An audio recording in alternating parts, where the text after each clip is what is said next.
Afrique des libertés, je vous salue. Nous sommes le mardi 18 mars 2025. Je vous invite à un parcours de l'actualité mondiale du point de vue de l'Afrique des libertés. Le docteur des preuves est dans son oratoire. Merci de partager cette émission. Merci de me dire good live si vous m'entendez bien.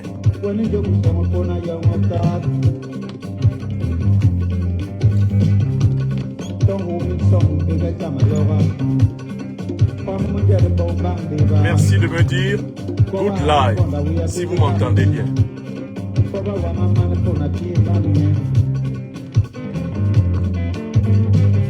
Nous allons parcourir ensemble les grandes lignes de l'actualité mondiale du point de vue de l'Afrique des libertés en 4 points. Alors, donnez cette émission, partagez-la massivement autour de vous. Et dites-moi si vous avez un bon volume. Dites-moi si vous m'entendez bien. Soyez salués.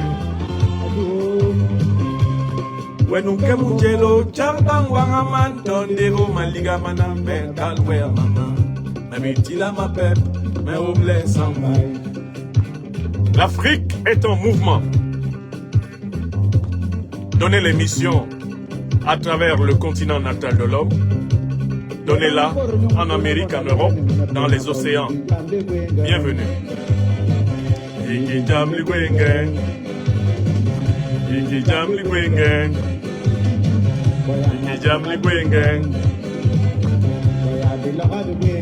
Soyez salués à la Martinique, à la Guadeloupe, à Haïti, en Guyane, à l'île de la Réunion, à Madagascar. Soyez salués aux îles Comores. Soyez salués en Nouvelle-Calédonie, en Australie. Soyez salués à Saint-Pierre et Miquelon. Soyez salués à Haïti. Soyez salués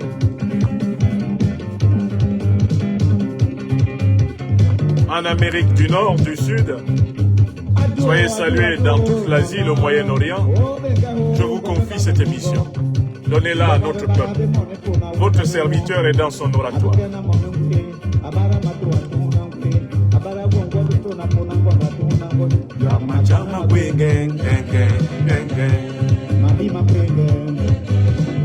Compaoré Salifou, soyez salués à Ouagadougou.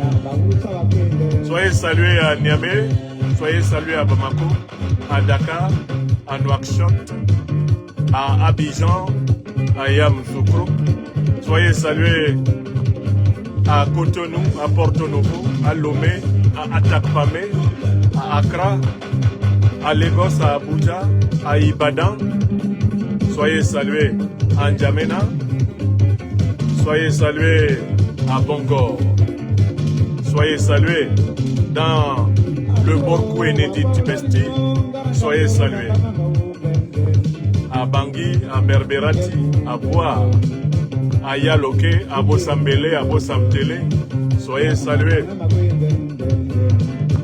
à Garwa, Marwa, Ngaoundere, Yaoundé, Kweya, Bafoussam. Soyez salués à Bertoua. Soyez salués à Douala. Soyez salués à Ebolova, à Libreville, à Franceville, à Brazzaville, à Pointe-Noire, à Port-Gentil, à Malabo, à Bata, à Kinshasa, à Matadi, à Luanda. Soyez salués à Lumumbashi, à Goma. Soyez salués en Afrique du Sud, en Afrique de l'Est. Soyez salués. Donnez cette émission autour de vous, car des chemins de compréhension de l'accélération du monde seront mis à votre disposition. N'ayez pas peur, vous connaîtrez la vérité et la vérité vous affranchira. Ikijam ligwenge, ikijam ligwenge,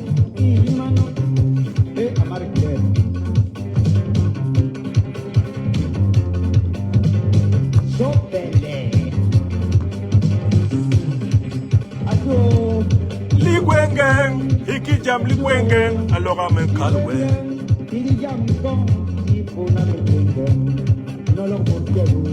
Ligwengen,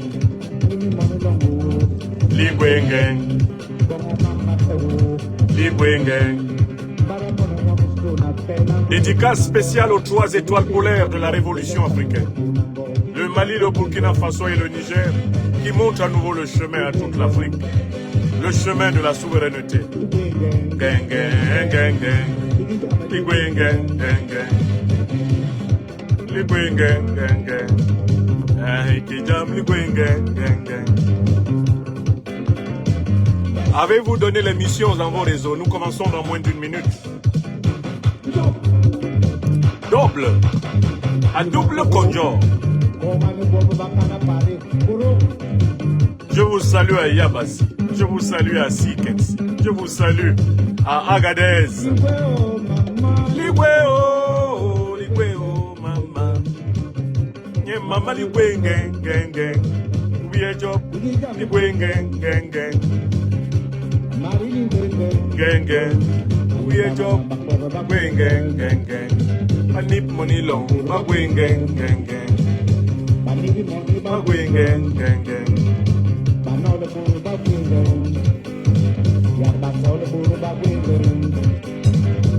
Africaines, Africains, soyez salués. Amis européens, asiatiques, américains, des luttes africaines pour la liberté, bienvenue dans ce programme. Nous balayons l'actualité mondiale du point de vue de l'Afrique des libertés. Ce soir, voici les matières que nous allons aborder. Voici les matières que nous allons aborder ce soir.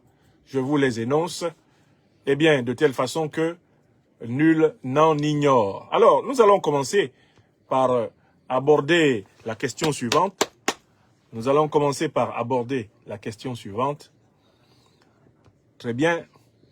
L'actualité est riche, l'actualité est puissante. Eh bien, c'est ensemble que, finalement, le Niger, le Burkina Faso et le Mali ont décidé de mettre fin à leur participation à l'Organisation internationale de la francophonie. Ce qui est intéressant, c'est que le Mali, à son tour, a délivré un communiqué hautement pédagogique. L'exploitation de ce communiqué nous permettra d'entrer vraiment dans des raisons profondes des décisions souveraines du Mali, du Burkina Faso et du Niger de quitter cette organisation. Le second sujet que nous allons aborder, c'est le rapprochement qui a été esquissé ces dernières heures au Qatar entre la République démocratique du Congo de Félix Tshisekedi Tshilombo et le Rwanda, eh bien, du despote néo-impérialiste, néocolonialiste Paul Kagame. Que vaut ce rapprochement? Le troisième sujet que nous allons aborder, c'est un scandale qui vient d'éclater. Le régime corrompu du Cameroun a été pris la main dans le sac du double jeu en Ukraine. Des mercenaires de Paul Biya auraient manifestement été arrêtés dans la région de Koursk, où la Fédération de Russie est en train de reprendre la main.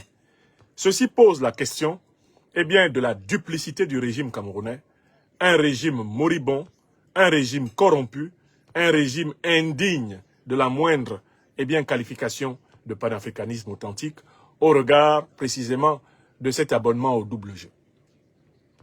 Le quatrième sujet que nous aborderons ici, c'est le cas d'Alassane Dramane Ouattara qui, à travers la publication récente des listes électorales de Côte d'Ivoire, vient de lancer un défi ouvert au peuple ivoirien, à savoir l'exclusion des dignes fils du pays des listes électorales, c'est-à-dire, en réalité, Alassane Dramane Ouattara est déterminé à organiser ce que nous avons appelé une pourrie élection. Une pourrie élection, une élection pourrie en Côte d'Ivoire. Nous allons nous intéresser justement aux forces en présence dans cette affaire et au chemin de libération du peuple ivoirien qui s'impose. Si ce programme vous agrée, je voudrais pouvoir compter sur vous pour massivement partager cette émission et ne surtout pas laisser que cette émission soit perturbée par des mains nuisibles, des mains offensives. Je vous la confie une fois de plus.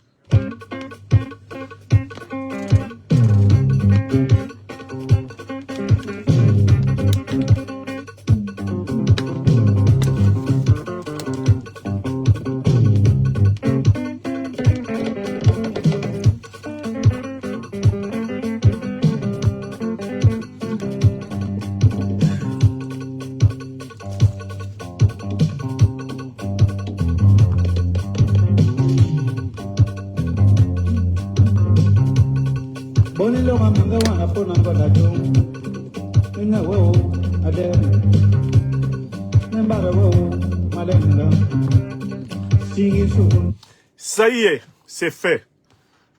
L'ensemble des pays de la Confédération des États du Sahel s'est retiré de l'Organisation internationale de la francophonie.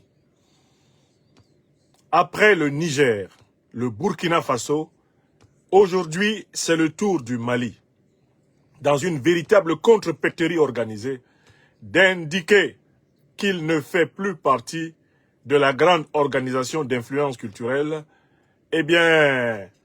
appelée Organisation internationale de la francophonie, et dont la secrétaire générale est une ressortissante rwandaise, un pays qui a renoncé au français comme langue officielle et qui a choisi le Kinyarwanda, sa langue nationale, et l'anglais comme langue officielle.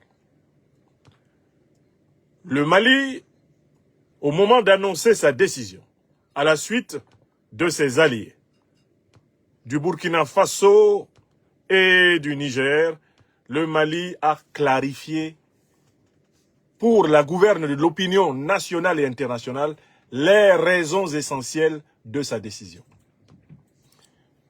Lisons le communiqué qui a été délivré à l'adresse de l'opinion internationale par le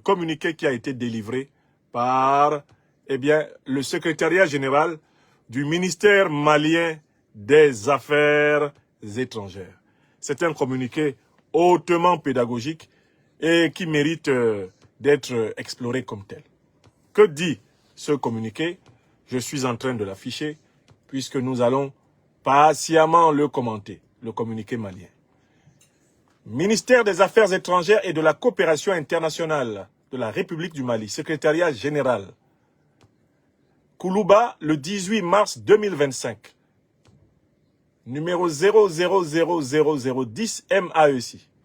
Le ministère des Affaires étrangères et de la coopération internationale de la République du Mali présente ses compliments au ministère de l'Europe et des Affaires étrangères de la République française, pays hôte du siège de l'Organisation internationale de la francophonie, OIF, et à l'honneur de porter à sa connaissance ce qui suit. La République du Mali, membre fondateur de l'Agence de coopération culturelle et technique ACCT, devenue par la suite l'Organisation internationale de la francophonie, a contribué de manière significative à la construction et au renforcement de cette organisation.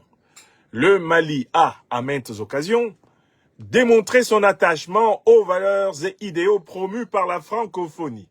Cependant, depuis l'avènement de la transition, l'OIF, au lieu d'accompagner le Mali dans la réalisation des aspirations légitimes de son peuple, s'est illustré par l'application sélective des sanctions et le mépris pour la souveraineté du Mali. Je reprends ce paragraphe. Cependant, depuis l'avènement de la transition, l'OIF, au lieu d'accompagner le Mali dans la réalisation des aspirations légitimes de son peuple, s'est illustré par l'application sélective des sanctions et le mépris pour la souveraineté du Mali. Je reprends ce paragraphe une troisième fois. Cependant, depuis l'avènement de la transition, l'OIF, au lieu d'accompagner le Mali dans la réalisation des aspirations légitimes de son peuple, s'est illustré par l'application sélective des sanctions et le mépris pour la souveraineté du Mali. Le Mali ne peut demeurer membre d'une organisation aux agissements incompatibles avec les principes constitutionnels qui guident l'action publique au Mali, fondés sur la souveraineté de l'État, les choix souverains du peuple et la défense de ses intérêts. Par conséquent, conformément à l'article 10 de la charte de la francophonie du 23 novembre 2005, le gouvernement décide du retrait du Mali de l'Organisation internationale de la francophonie. Le ministère des Affaires étrangères et de la coopération internationale de la République du Mali saisit cette occasion pour renouveler au ministère de l'Europe et des Affaires étrangères de la République française, pays hôte du siège de l'Organisation internationale de la francophonie OIF, les assurances de sa haute considération. Signé depuis le ministère des Affaires étrangères et de la coopération internationale, le secrétariat général, et cela est adressé au ministère de l'Europe et des Affaires étrangères de la République française basé à Paris. Le communiqué dont je viens de vous donner lecture est construit comme un raisonnement logique. Dans la première partie du communiqué, le Mali souligne que les gouvernements successifs qui, au nom du principe de la continuité de l'État, ont gouverné le Mali, ont participé à la construction de l'Organisation internationale de la francophonie et de rappeler que cette organisation s'appelait anciennement Agence de coopération culturelle et technique, ACCT. Dans la deuxième partie du communiqué, le Mali constate que les principes de la francophonie n'ont pas été appliqués de façon équitable entre tous les pays membres de la francophonie. Notamment depuis que le Mali est entré dans une transition avec la chute du régime corrompu, impuissant et le régime stérile d'Ibrahim Boubacar Keïta en 2020 et la rectification de la transition en 2021 avec la chute du colonel néocolonisé Bandao et la montée en puissance de l'actuel CNT et notamment du général d'armée Assimi Goïta, chef de l'État, président de la transition du Mali. Dans ces conditions, qu'est-ce qui s'est passé? L'Organisation internationale de la francophonie du point de vue du Mali s'est mise à mépriser. Quoi? Mépriser la souveraineté du Mali. Mépriser les choix souverains du peuple malien. Mépriser la défense des intérêts du Mali. Et cela dans une logique à géométrie variable, dans une logique du 2 poids 2 mesures. Qu'est-ce qui était reproché au Mali quand l'OIF l'a suspendu de son sein? Il était reproché au Mali d'avoir procédé à un changement non démocratique de gouvernement. C'est-à-dire, il était reproché aux actuelles autorités maliennes d'avoir pris le pouvoir par coup d'État. Très bien. Mais on peut se poser la question de savoir, M. Alassane Dramane Ouattara, qui préside actuellement à la Côte d'Ivoire, est-ce qu'il a pris le pouvoir de façon régulière? En 2020, n'a-t-il pas violé les articles 55 et 183 de la Constitution ivoirienne, interdisant pour qui que ce soit en Côte d'Ivoire un troisième mandat? Est-ce que l'OIF a appliqué contre Alassane Dramane Ouattara, qui est un putschiste civil constitutionnel, est-ce que l'OIF lui a appliqué ces règles de bonne gouvernance, de respect, de l'acquisition, en quelque sorte légale et légitime du pouvoir? Non. Macky Sall, qui était à la tête du Sénégal, a entraîné le Sénégal dans une crise politique aiguë. Et il a tenté par plusieurs fois de violer la Constitution et de s'imposer à la tête du pays. Il a même tenté d'empêcher la tenue des élections. Est-ce que le Sénégal de Macky Sall a été puni par l'OIF? Non. Le régime qui est au pouvoir au Togo, il n'est pas arrivé par des élections régulières. Il y a eu coup d'État en 2005 pour que Faure Gnassingbé prenne le pouvoir. Il est au pouvoir depuis lors jusqu'à maintenant. Est-ce que l'OIF a puni la République du Togo à cause de la manière dont le pouvoir a été pris par un coup d'État civil et constitutionnel? Non. Le régime de Paul Biya au Cameroun, depuis 42 ans, fraudeur aux élections, violeur de constitution, embastilleur d'opposants, est-ce que l'OIF a puni le régime camerounais pour toutes les fraudes électorales dont il a été ostentatoirement coupable? Non. Le régime de Sassou Nguesso au Congo, Est-ce que l'OIF l'a puni pour tout ce qu'il a fait de mal aux principes dits démocratiques, à l'état de droit, contre l'opposition, contre le peuple, au Congo-Brazzaville? Non. Même le régime gabonais, d'Oligui Nguema en dernière date, putschiste, applaudi par Paris, est-ce que l'OIF l'a puni comme elle s'est acharnée contre le Mali, le Burkina Faso et le Niger? Non. Le régime tchadien du président Mahamat Idriss Déby Itno, il est arrivé au pouvoir par coup d'État, empêchant le président de l'Assemblée nationale d'alors d'exercer le pouvoir. Est-ce que l'OIF s'est défoulé contre le Tchad comme elle s'est défoulée contre le Mali, le Burkina Faso et le Niger? Non. Le régime de Patrice Talon au Bénin, grand embastilleur d'opposants, fabricant de faux coups d'État imaginaires, de coups d'État imaginaires. Le régime de Talon, est-ce que l'OIF lui a appliqué ces fameux principes? Non. Mais écoutez, là, il y a un petit problème. Au Gabon, coup d'État, l'OIF ne sévit pas. Au Congo, régime dictatorial, l'OIF ne sévit pas. Au Cameroun, régime dictatorial, l'OIF ne sévit pas. En Côte d'Ivoire, régime dictatorial, l'OIF ne sévit pas. Au Togo, régime dictatorial, l'OIF ne sévit pas. Au Tchad, régime dictatorial, l'OIF ne sévit pas. Au Sénégal, avec Macky Sall, régime dictatorial, l'OIF ne sévit pas. Au Bénin, avec Patrice Talon, régime dictatorial, l'OIF ne sévit pas. Mais c'est seulement sur le Mali. En Guinée, avec Mamadi Doumbouya, régime dictatorial, avec abus de tous les droits de l'opposition par Mamadi Doumbouya. L'OIF ne sévit pas, elle le caresse dans le sens du poil. En Guinée-Conakry.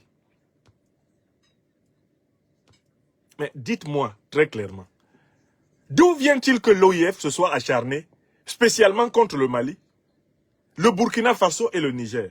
Alors que dans ces pays-là, il y a eu des coups d'État comme au Tchad, comme au Cameroun. Paul Biya, c'est un putschiste civil constitutionnel. Comme en Côte d'Ivoire, Alassane Ouattara est un putschiste civil constitutionnel. Macky Sall, ce qu'il faisait là, au Sénégal, c'était un coup d'État constitutionnel. Tous ces gens-là qui sont membres de l'OIF, Sassou Nguesso au Congo, putschiste constitutionnel. Tous ces régimes qui commettent des coups d'État constitutionnels, pourquoi diantre? Jamais l'OIF n'a sévi contre eux, comme elle s'est acharnée contre le Mali, le Burkina Faso et le Niger. Voilà la question qui a été posée. Et aujourd'hui, Jean-Luc Mélenchon, un homme politique français, semble avoir compris que c'est ce deux poids, deux mesures flagrants, insupportables du gouvernement français et pas simplement du gouvernement Macron, de tous les gouvernements français, de gauche ou de droite, qui se sont succédés à la tête de la France, envers l'Afrique. C'est cela qui a détruit la politique africaine de la France. Le deux poids, deux mesures. Voici ce que dit aujourd'hui Jean-Luc Mélenchon, qui lui-même, homme de gauche, ancien mitterrandiste, a participé à cette politique-là. Qu'il combat aujourd'hui, sans doute du bout des lèvres. Parce que je l'ai entendu faire des déclarations très fragiles sur le CFA, etc. Je l'ai même entendu condamner le Mali à un moment donné.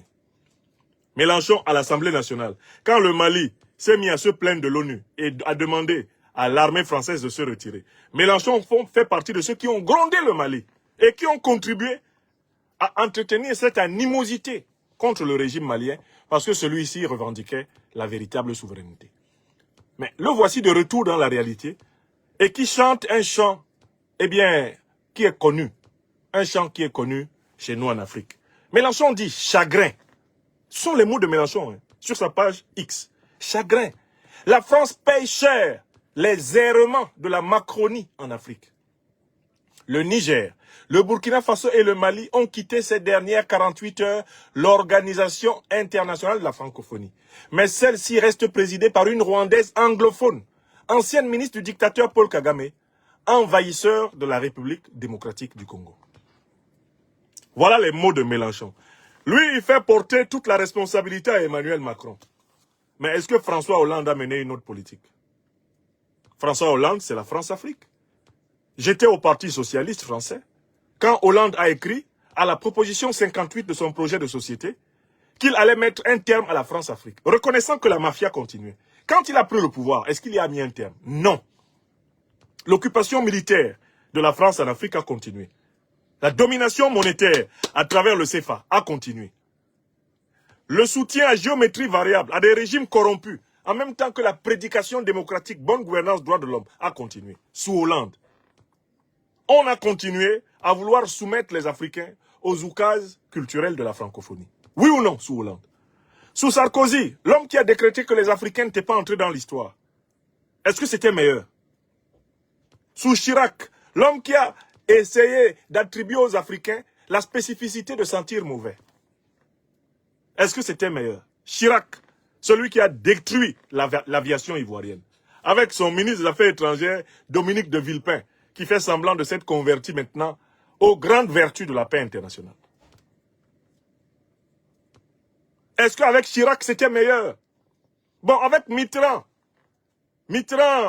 dont on voit comment il a rougi de colère le jour où Sankara lui a demandé pourquoi la France socialiste osait soutenir le régime raciste de l'apartheid en Afrique du Sud. Est-ce qu'avec Mitterrand, la France-Afrique était morte? Non. Son fils Papa Madi, comme on l'a appelé, Jean-Christophe Mitterrand, et tous ses ministres étaient des gens rompus au colonialisme. Et Mélenchon est un ancien député. Il a grandi dans le mitterrandisme. Cette hypocrisie absolue qu'était François Mitterrand. Socialiste d'apparence, colonialiste dans l'âme envers les Africains. Mitterrand. Bon, on avance, on remonte. Avec Giscard, c'était meilleur. Il est allé dans sa tombe avec les diamants de Bokassa. Jusqu'à aujourd'hui, il n'a pas rendu. Tout ce qu'il a volé en République centrafricaine, il ne l'a pas rendu. Bokassa a parlé. Giscard lui a volé. Non pas seulement ses diamants, mais en plus sa femme. C'est Bokassa qui l'a dit, c'est pas moi. Bokassa a parlé avant de mourir. L'ancien dictateur centrafricain, soutenu par Giscard. Est-ce que la politique france-africaine néocolonialiste a cessé sous Giscard? Non. Sous Pompidou? Oh que non. C'était un colonialiste tranquille dans l'âme.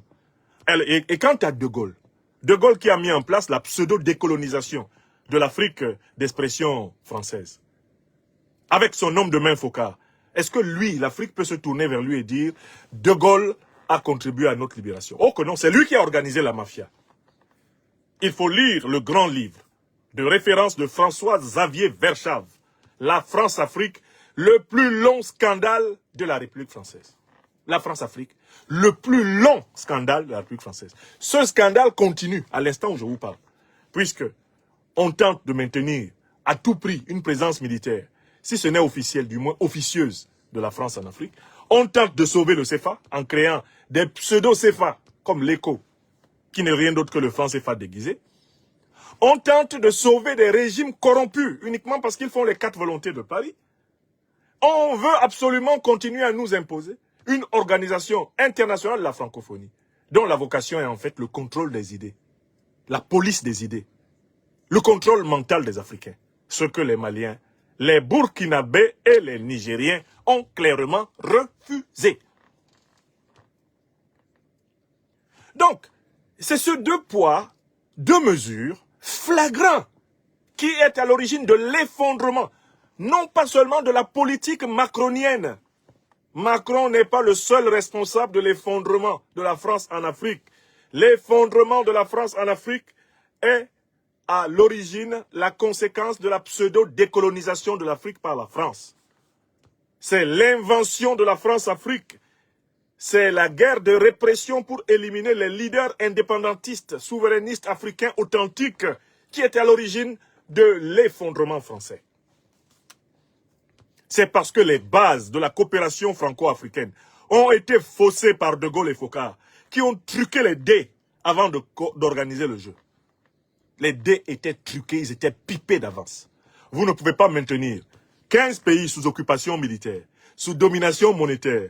Vous ne pouvez pas y organiser des parodies d'élections. Vous ne pouvez pas y organiser une centaine de coups d'État, sans oublier des génocides et des rébellions. Vous ne pouvez pas faire tout cela. Vous ne pouvez pas organiser la répression intellectuelle. Eh bien, des libres penseurs des anciens pays colonisés ou sous tutelle et prétendre obtenir des résultats favorables. Je voudrais contester et critiquer ici Monsieur Jean-Luc Mélenchon. Son tweet est intellectuellement nul. Macron, Emmanuel, n'est pas le seul responsable de l'effondrement de la politique africaine de la France.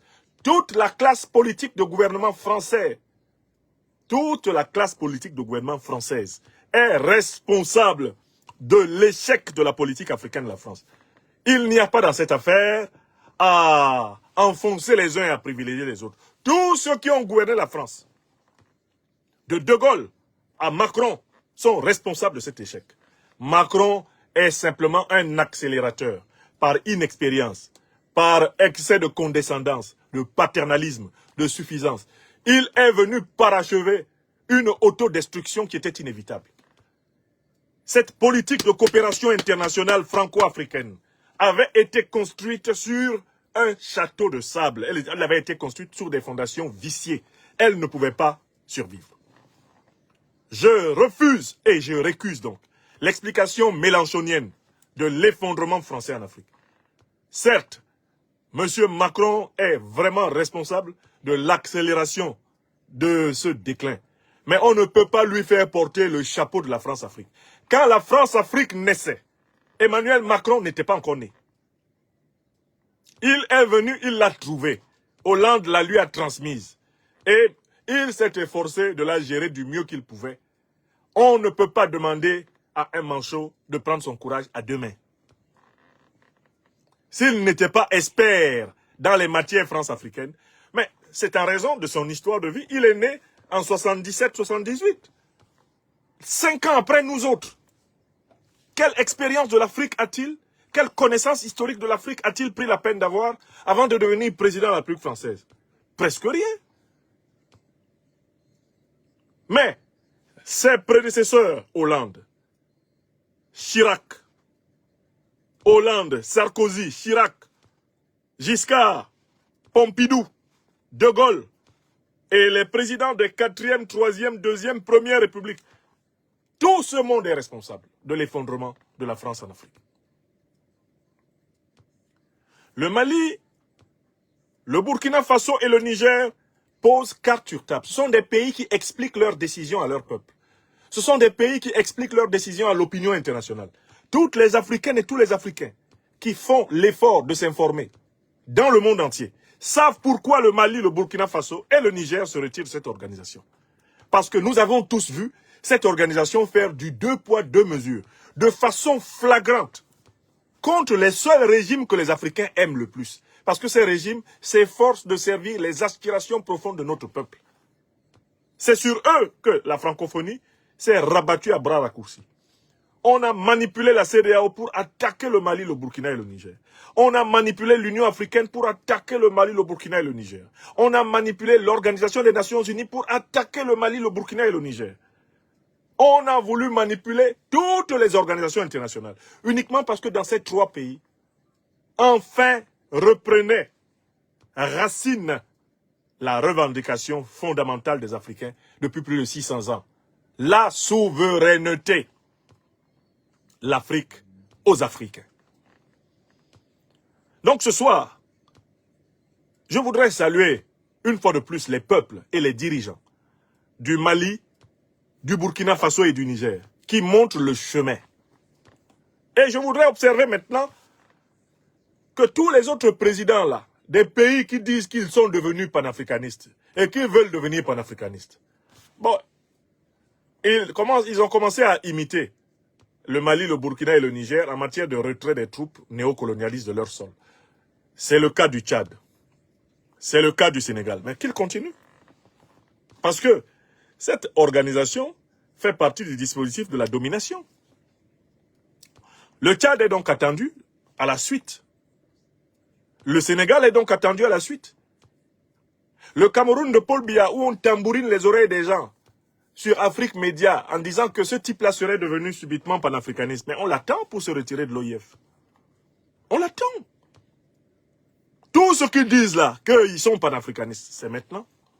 Toutes les organisations internationales où on ne respecte pas la souveraineté des pays africains, où on traite les pays africains comme des mineurs, où on leur applique des principes à géométrie variable, les pays africains, les gouvernements africains doivent s'en retirer, urbi et orbi, illico presto, ipso facto.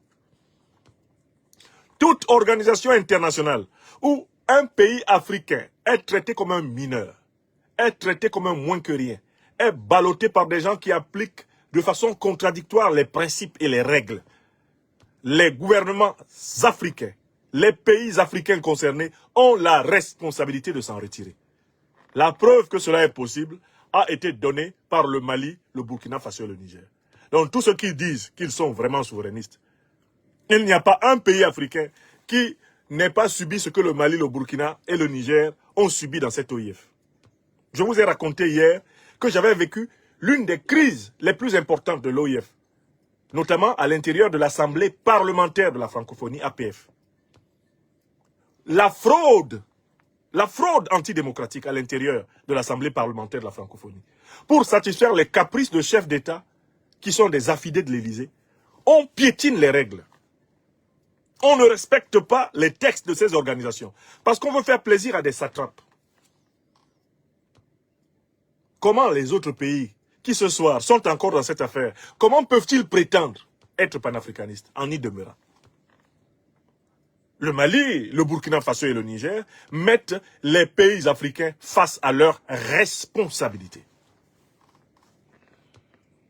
Ceux qui ont rompu les accords de coopération militaire, ceux qui savent que les accords du CFA doivent être rompus, savent qu'ils doivent quitter l'Organisation internationale de la francophonie. C'est exactement le même problème. C'est le même problème. Ce sont des organisations dans lesquelles les États africains ne peuvent pas s'épanouir politiquement. Parce qu'elles ont été faites pour dominer les Africains. Voilà la vérité. Et donc, sans risque de me tromper, je dis que le Mali, le Burkina Faso et le Niger sont en train de se préparer pleinement à la grande décision qui aura probablement lieu en cette année 2025. La sortie de la monnaie néocoloniale du franc CFA. Cette année 2025 devrait, si mes expectatives sont bonnes, être l'année de la fin concrète du CFA en Afrique. Et il faut que les Africaines et les Africains s'arc-boutent pour soutenir cette décision. Il est nécessaire que l'Afrique se libère du contrôle des puissances bancaires étrangères. Après cette sortie de l'OIF, le grand événement attendu sur le continent africain, c'est la sortie du CFA. Et je vous le dis par intuition, cela ne va pas tarder à arriver. Alors, je vous ai aussi dit, dès que j'ai vu le Niger démissionner de l'OIF, beaucoup d'entre vous écoutez mes émissions ici. Quand j'ai vu le Niger démissionner de l'OIF, quelle est la première conséquence que j'ai tirée? Vous vous souviendrez ici que hier, ou même avant-hier, dès que le Niger est sorti de l'OIF, je suis venu ici dire, le Burkina va sortir, le Mali va sortir. Le même soir, après ma conférence, le Burkina était déjà sorti. Le lendemain, nous sommes arrivés le 18 mars, eh bien le Mali est sorti. Donc je vous dis, Africaines, Africains, la sortie du CFA va avoir lieu. Cela se passera aussi simplement et tranquillement que la sortie de la CEDEAO, que la sortie de l'OIF. Les grands dirigeants, les grands gouvernants, les filles et les fils de la Confédération d'Alliance des États du Sahel travaillent méthodiquement à donner la preuve aux Africains qui doutent encore d'eux-mêmes que la souveraineté n'est pas un vain mot, c'est un comportement. Oui, en quittant ce sujet, je réitère ma critique et ma récusation de l'argument de Mélenchon. La France paye cher les errements de la Macronie en Afrique. Non, monsieur Mélenchon. La France paye cher les errements de tous les dirigeants de la 5e République, qu'ils soient de gauche, de droite ou du centre. C'est la totalité du néocolonialisme français qui reçoit sa facture. Écrivez ça. N'essayez pas de vous défausser sur Macron. Il n'est pas le seul responsable de l'effondrement français en Afrique. Vous êtes tous co-responsables.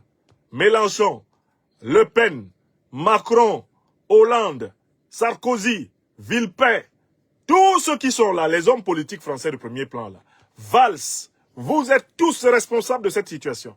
Car vous avez refusé d'anticiper sur le cycle de l'histoire. Vous êtes tous responsables. Chirac, Mitterrand, Jospin, tous responsables. Emmanueli, Jack Lang, tous responsables. Balladur, tous responsables. Vous êtes tous responsables. Giscard d'Estaing, Pompidou, De Gaulle, Foccart, tous responsables. Bérégovoy, tous responsables, vivants ou morts. Vous qui avez gouverné la France, sous la Ve République, vous avez la responsabilité de l'échec de la politique africaine de la France. Écrivez ça. Écrivez, écrivez. En Bassa Banton dit Tilana, Tilana. Tilana, Tilana Yomi. Rocard, vous êtes tous responsables. Martine Aubry, responsable. Mélenchon, responsable. Vous n'allez pas vous défausser, cette fois-ci, tous sur Macron. C'est trop facile. Certes, il a une tête idéale de bouc émissaire. Mais quand même, nous avons la mémoire. Nous avons la mémoire. Jox, Chevènement, tous responsables. Vous êtes tous responsables. Les mêmes qui actuellement en France sont en train de faire monter le discours contre les immigrés. Ce sont les mêmes qui se plaignent de l'échec de la politique africaine de la France. Voilà Madame Le Pen qui s'en va chercher le soutien du Tchad. Quand elle revient en France, matin, midi et soir, on est envahi. On est envahi, on est envahi.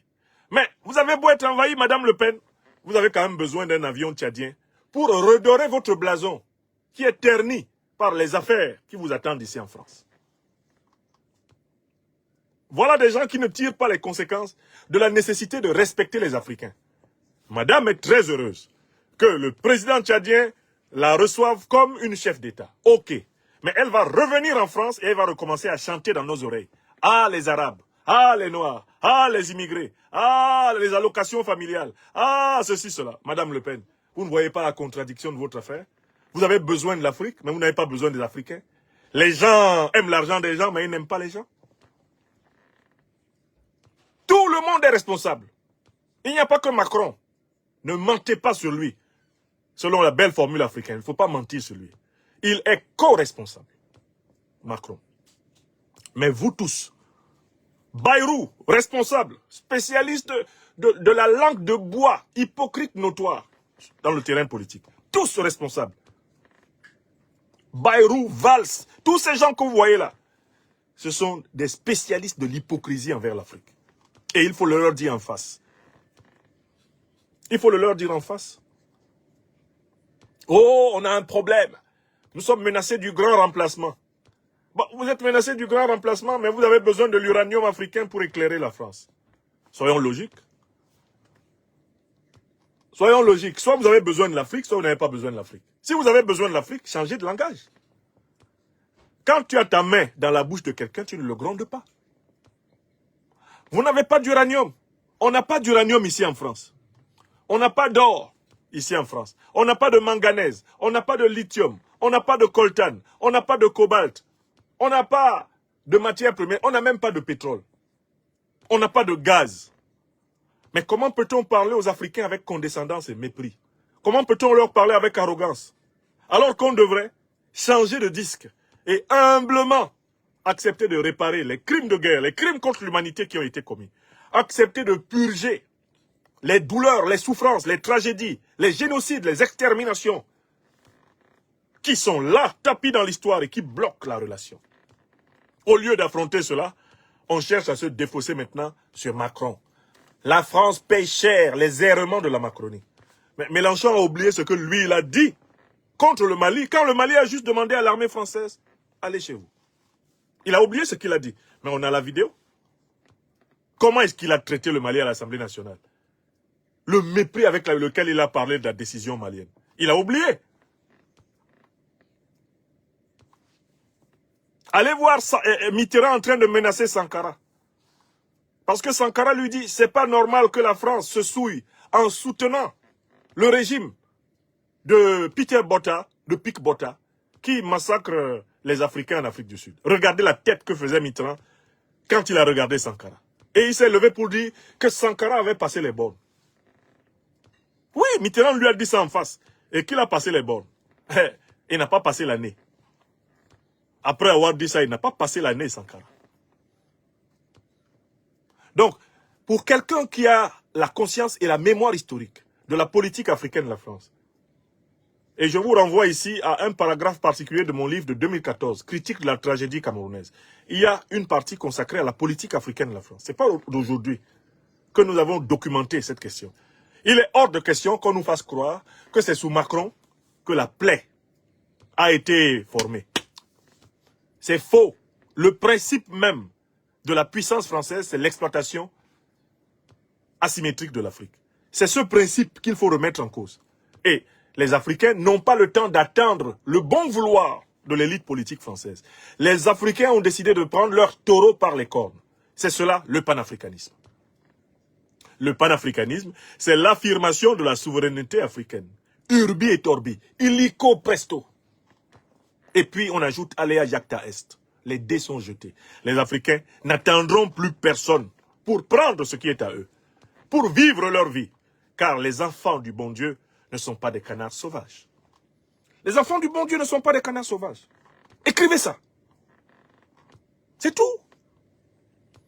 Donc moi, j'ai vu la décision nigérienne, malienne, burkinabé, malienne. Après, je vois le commentaire de Mélenchon. C'est pour cela que j'interviens. Je ne suis pas content de son commentaire. C'est un commentaire de Ponce Pilate. Il s'en lave les mains.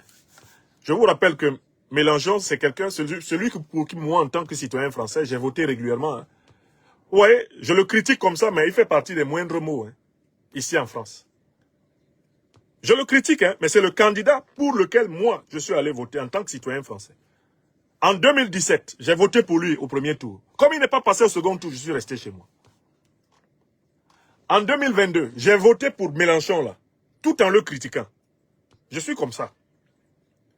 J'analyse et je prends ce que je considère comme le moins de mal pour moi. J'ai voté pour lui. Au premier tour, il n'est pas passé. Mais tout en le critiquant.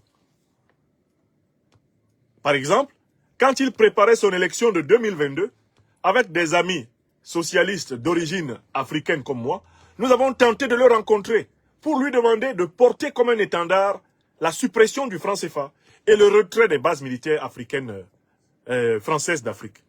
J'ai proposé cela à Mélenchon, avant le lancement de la campagne, en lui disant, Monsieur Mélenchon, si vous incarnez ces deux causes-là, nous, les Africains de France, les citoyens français d'origine africaine, nous allons vous donner toutes nos voix. Mais il a été battu pour à peine, je ne sais pas, 22 000 ou 30 000 voix. Quelles sont les voix qui ont manqué à Mélenchon? Ce sont les voix des Africains. Parce qu'il n'a pas eu le courage de porter la double cause, le retrait militaire des bases françaises d'Afrique et l'abolition du CFA. Bon, Mélenchon n'a pas voulu le faire. Il n'a pas voulu assumer ces thèmes comme étant des thèmes principaux de sa campagne. Est-ce que ça a empêché le Mali, le Burkina Faso, le Tchad et bientôt le Sénégal de déloger l'armée française? Si Mélenchon nous avait écoutés, s'il m'avait écouté, est-ce qu'il n'aurait pas été élu président de la République française? Il aurait été élu. Parce que ce qui lui a manqué, lui Mélenchon, là, ce sont les voix des Africains qui ont vu qu'il n'avait pas le courage d'incarner la rupture de la France-Afrique. Voilà la vérité. Alors là, maintenant, il vient déposer tout sur Macron. Non! Les maladresses de M. Macron sont immenses. Ça, c'est clair. C'est un accélérateur négatif de la crise.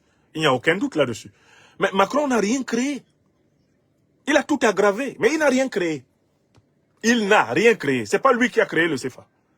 Ce n'est pas lui qui a installé les bases militaires françaises en Afrique.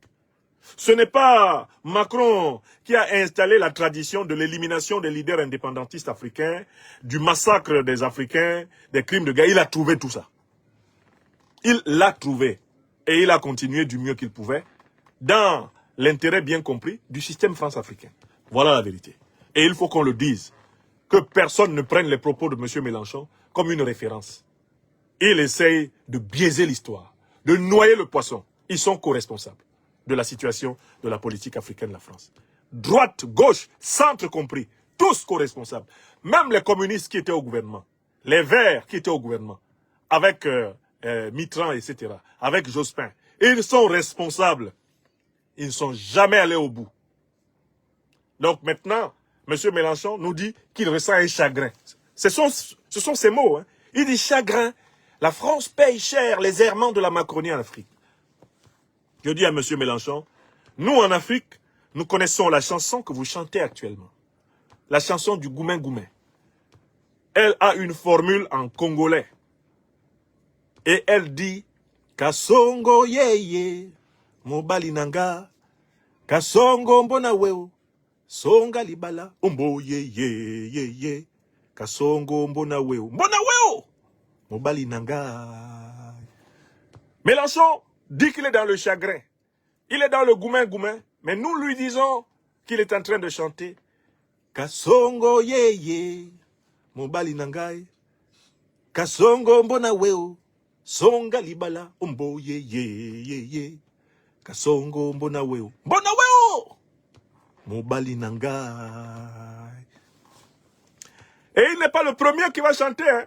À tout Paris, il va chanter Kasongo. Toutes elles politiques confondues. Ils vont chanter Kasongo. On me persécute ici en France depuis 2021. Les Mélenchons sont là. La France insoumise. Le Parti socialiste. Vous les avez vus sortir pour me défendre?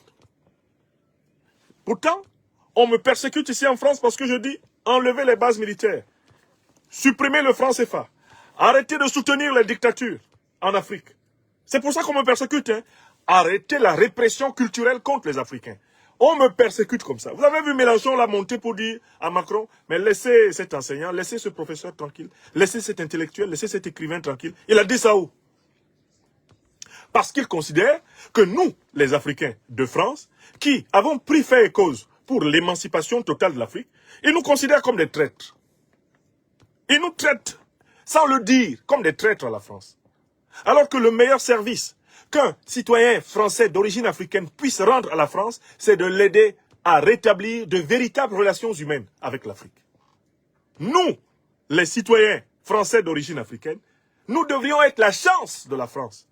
Ceux qui lui permettent de reconnaître ses torts, ses crimes, ses fautes, de se repentir de ses péchés et de réparer, afin de bâtir une relation fraternelle authentique avec l'Afrique. Mais quand nous leur demandons d'entrer dans ce sentier, certes difficile, mais qui est le seul véritable chantier de la réconciliation humaine, ils nous traitent de traîtres. Ils nous regardent comme des gens qui ont choisi, pour ainsi dire, l'Afrique contre la France. Non, nous avons choisi la vérité et la justice. La vérité et la justice. Quand c'est vrai, c'est vrai. Ça n'a pas de couleur. Quand c'est juste, ça n'a pas de couleur. Il faut que la vérité et la justice soient le critère de nos jugements, que nous soyons africains d'origine ou non. Dites, qui en France accepterait que la France soit sous occupation militaire africaine? Qui en France accepterait que la monnaie d'un pays africain soit imposée depuis plus de 60 ans à la France? Qui l'accepterait en France? Qui accepterait en France que des dirigeants africains viennent imposer les dirigeants français? Qui l'accepterait? Regardez les grincements de dents que la réception somptueuse de Madame Le Pen au Tchad. Regardez les grincements de dents que cela a provoqué dans la classe politique française. J'ai fait une revue de presse, ils sont en colère. La Macronie en particulier en veut à mort à Mahamat Idriss Déby Itno pour l'accueil qui a été réservé à Madame Le Pen. Elle lui en veut, la Macronie, et elle l'a fait savoir. Voilà dans quoi ils sont. Nous avons tenté de les sortir de ce bourbier. Ils nous ont constitué un ennemi. Certains ont même décrété que nous sommes des agents de la Russie. Se sont mis à nous traquer comme tels. Moi, j'y ai perdu des mois de carrière. J'y ai perdu des points de carrière. J'y ai perdu des mois de salaire. J'y ai perdu des dizaines de milliers d'euros en frais de justice. J'y ai perdu de l'énergie à me défendre contre leur persécution. Uniquement parce que je leur rappelle l'évidence. Maintenant, ils viennent mettre ça sur Macron. Ils viennent mettre ça sur Macron. Alors qu'ils sont tous dedans. Le néocolon, il n'y a pas son bon. Qu'il soit un néocolon assumé ou non, ils ne sont pas bons. Tous ceux qui croient qu'ils devraient dicter leur carte volonté aux Africains, si ce n'est ouvertement, du moins implicitement. Tous ceux qui croient que les Africains devraient, pour ainsi dire, renoncer à revendiquer ce qui est vrai et juste, pour être acceptés comme de bons citoyens français et européens, tous ceux qui pensent comme cela, ils sont responsables de cet échec, de cette catastrophe, une véritable catastrophe. Ils n'ont qu'à assumer et qui n'essayent pas de nous inventer des motifs controuvés, des motifs complètement contorsionnistes, hein, et qu'ils ne nous donnent pas. Monsieur Macron, comme bouc émissaire, Monsieur Macron, il fait partie de la grande tradition de la France-Afrique. Comme tous ceux qui ont gouverné la France avant lui, notamment depuis la période de la traite négrière jusqu'à cet instant. Il fait partie de cette grande tradition, c'est tout. Macron n'a rien inventé. Pour une fois, laissez Macron tranquille. C'est un héritier qui a été incapable de sauver l'héritage néocolonial. Ça s'est gâté entre ses mains en raison de son inexpérience, en raison, eh bien, de ses propres vices, certes, mais même un autre dirigeant n'aurait pas pu sauver la politique africaine de la France de la phase actuelle. Les Africains auraient demandé le départ des armées françaises, l'abolition du CFA, la fin de l'ingérence dans la désignation des dirigeants africains. Les Africains demandent cela depuis plusieurs siècles. On n'entendait pas les Africains. Maintenant, leur voix porte. Voilà la vérité dans cette affaire. Que personne ne vienne nous dire, ne vienne faire comme si on a découvert la glace. Non, on n'a pas découvert la glace. On savait que cette affaire-là était comme ça. Vous voyez, non? On savait que cette affaire-là était comme ça. On savait que cette affaire-là était comme ça. Alors, passons au sujet suivant.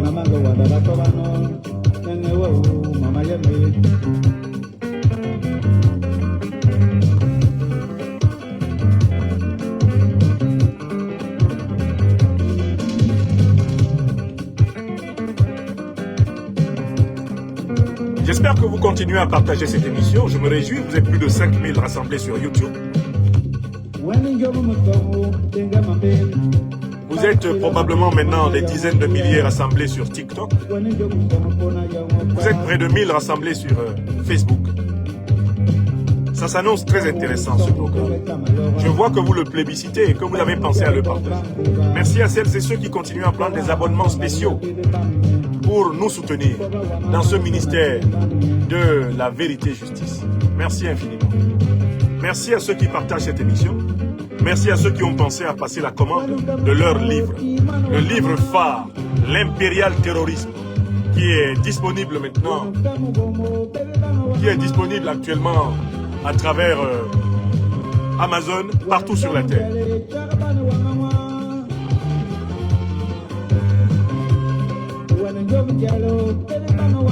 Tondero malira mana.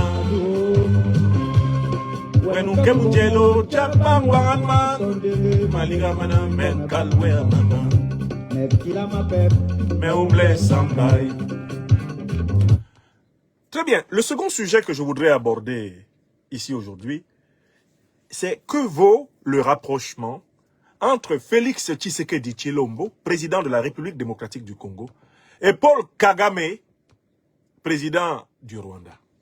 Ils ont été réunis ces derniers temps, ces derniers jours, à Doha au Qatar, par l'émir du Qatar, lequel les invite à renouer le dialogue et à chercher le chemin de la paix. La question c'est, que vaut ce rapprochement entre Tshisekedi et Kagame sous l'égide du Qatar? Une première approche de ce problème consisterait à dire que c'est une bonne nouvelle, car tout le monde veut la paix. Des millions de Congolaises et de Congolais souffrent de l'agression rwando-ougandaise contre le Congo en vue de piller ses richesses, et cela depuis plusieurs décennies. Des millions de personnes ont trouvé la mort précipitamment. Des femmes, des enfants sont blessés, de nombreuses personnes sont déplacées de guerre. La souffrance du peuple congolais ne peut plus continuer. Au nom de cet impératif moral, on pourrait se précipiter pour saluer le fait que le fil du dialogue ait été renoué entre les présidents de la République démocratique du Congo et de la République du Rwanda.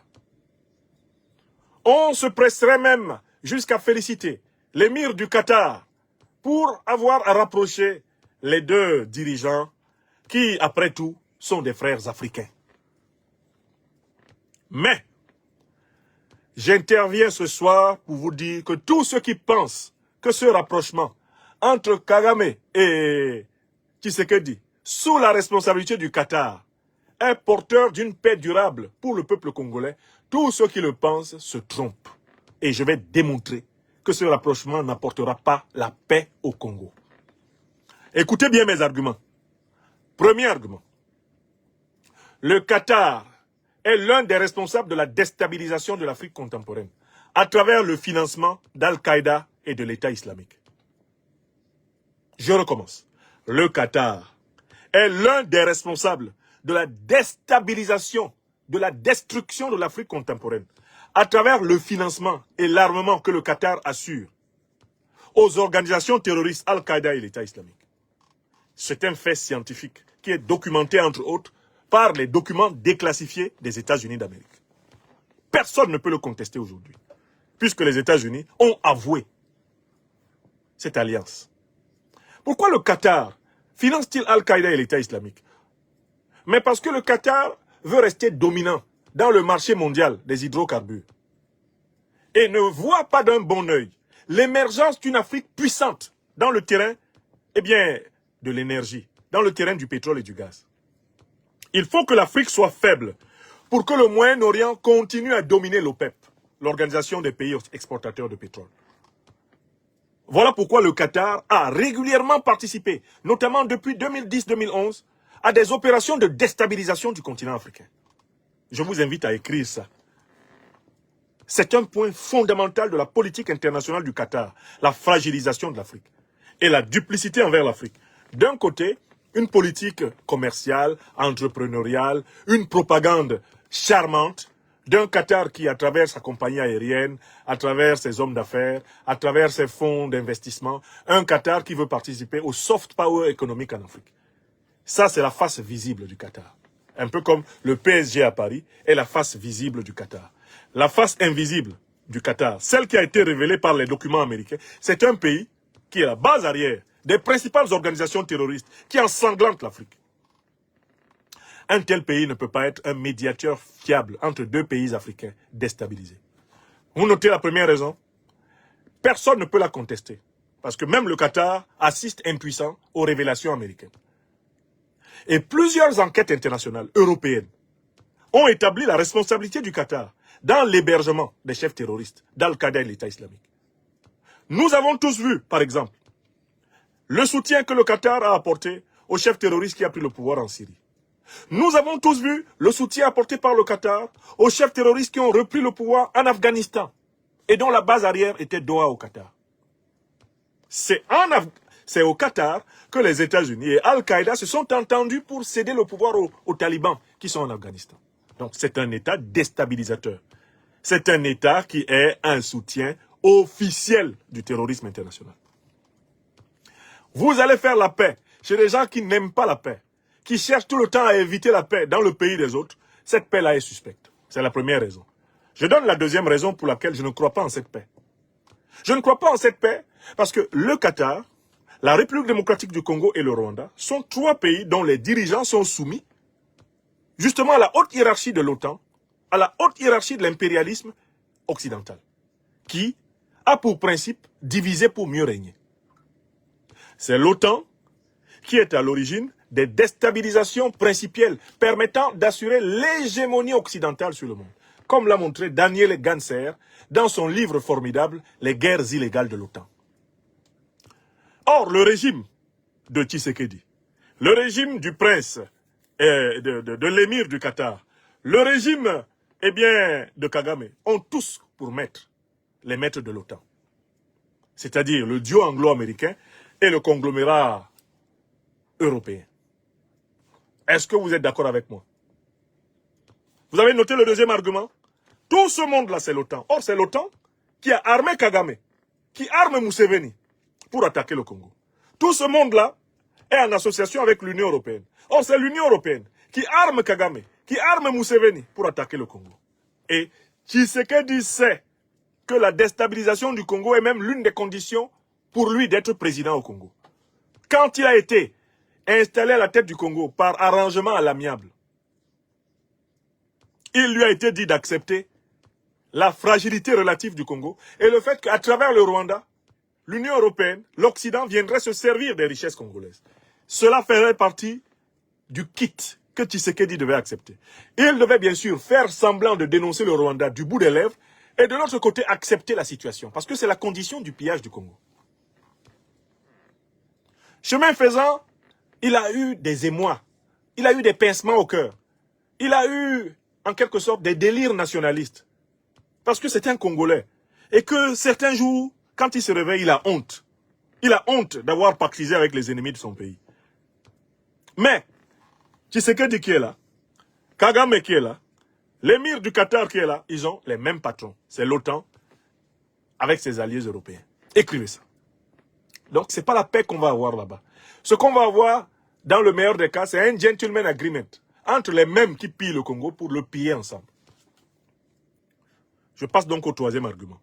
Puisque ces gens-là sont exactement les mêmes qui organisent la guerre au Sahel, la guerre au Congo. Dans le cas du Qatar en particulier, je tiens à vous rappeler qu'il a participé à l'attaque contre la Libye. J'espère que vous savez que l'armée du Qatar a participé à l'attaque de l'OTAN contre la Libye. C'est l'une des armées qui a détruit la Libye et déstabilisé le Sahel. J'espère que vous le savez. Mais c'est une information scientifique. Il faudra un jour que les tribunaux libyens et africains demandent aux Qataris de payer pour le sang africain qu'ils ont versé. Ou qu'ils ont fait verser. Parce qu'ils en sont responsables. L'armée qatari, l'aviation qatari, ont participé personnellement au saccage de la Libye.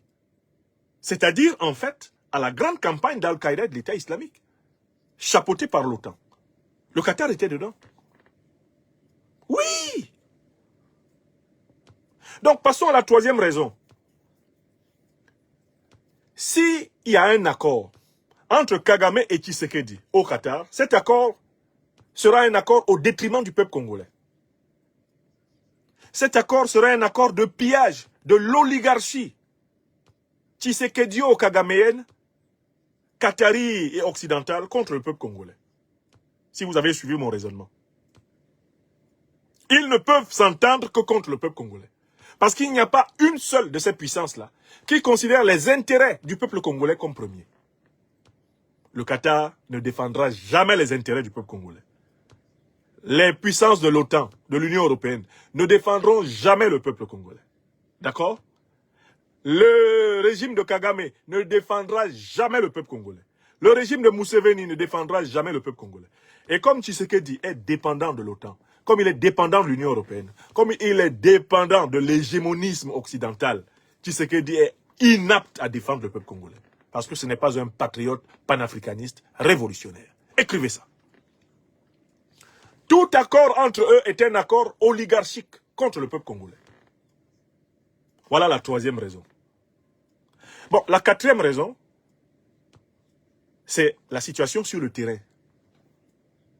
Mais Kagame, lui, quel est son problème? C'est de gagner du temps.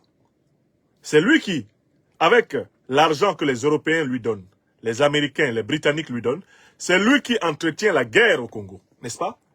Quand il va dans des pourparlers comme ça, tout ce qu'il fait, c'est de gagner du temps. Pendant qu'il est en train de parler avec Tshisekedi, ses troupes avancent au Kivu. Kagame n'acceptera jamais de son vivant que le Kivu échappe au Rwanda.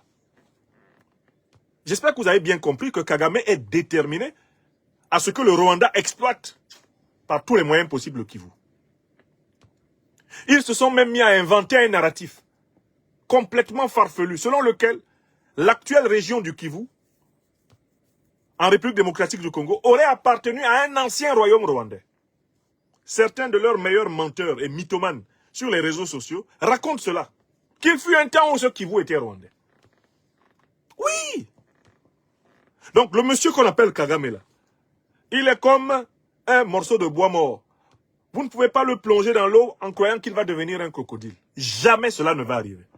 Il a conçu que le Rwanda doit devenir une grande puissance grâce à l'exploitation du Congo. D'ailleurs, il a pu signer dans ces conditions des contrats d'exploitation du minerai congolais avec l'Union européenne. Alors, je vois la Belgique qui s'excite en disant qu'elle met un terme à ses relations avec le Rwanda qui s'excite en disant qu'il met un terme à ses relations avec la Belgique. Mais pourquoi est-ce que les deux parties n'abolissent pas l'accord sur l'exploitation des richesses minières du Congo? entre l'Union européenne et le Rwanda, alors que le Rwanda n'a pas de richesse minière. Donc ceux qui au Congo, en Afrique, se laissent tromper par l'apparente brouille entre la Belgique et le Rwanda sont simplement des candides, des niais, qui ne suivent pas l'information géopolitique et géostratégique essentielle. Est-ce que l'accord qui a été signé entre l'Union européenne et le Rwanda pour piller le minerai congolais en faveur des multinationales occidentales, est-ce que cet accord a été aboli? Non. Mais ils peuvent rompre toutes leurs relations diplomatiques en apparence. En réalité, ils sont toujours associés pour piller le Congo. Donc, je conclus ce point.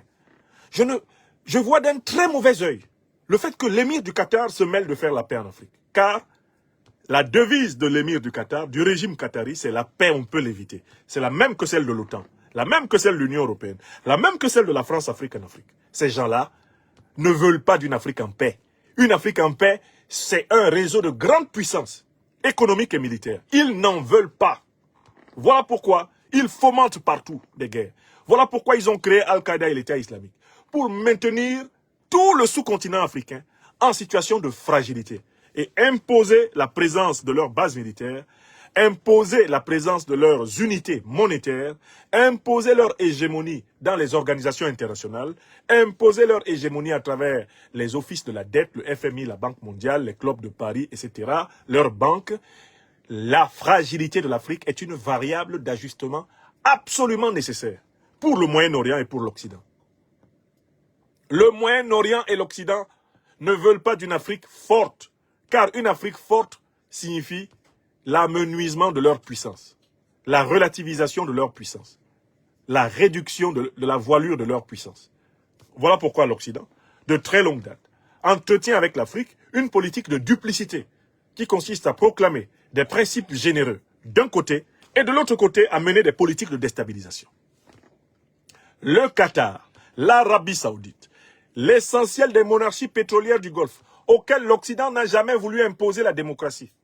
Sauf quand il y en a une qui ne fait pas ses 4 volontés, c'était le cas de l'Irak ou de la Syrie. Tous ces gens-là ne peuvent pas vouloir la stabilité de l'Afrique. Une Afrique stable, c'est une Afrique puissante. Une Afrique puissante signifie que l'Europe, que l'Occident revoit son hégémonie à la baisse.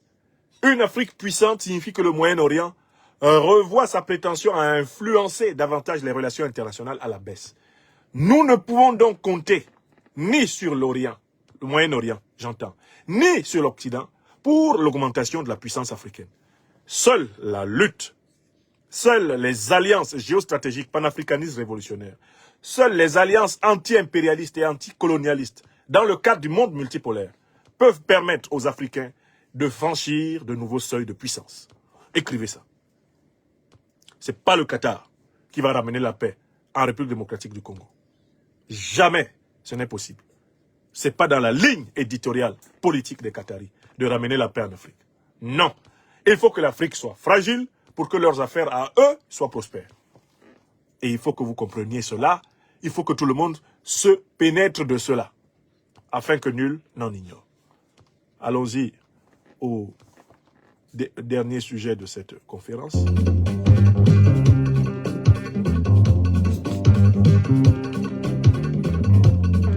Avant-dernier.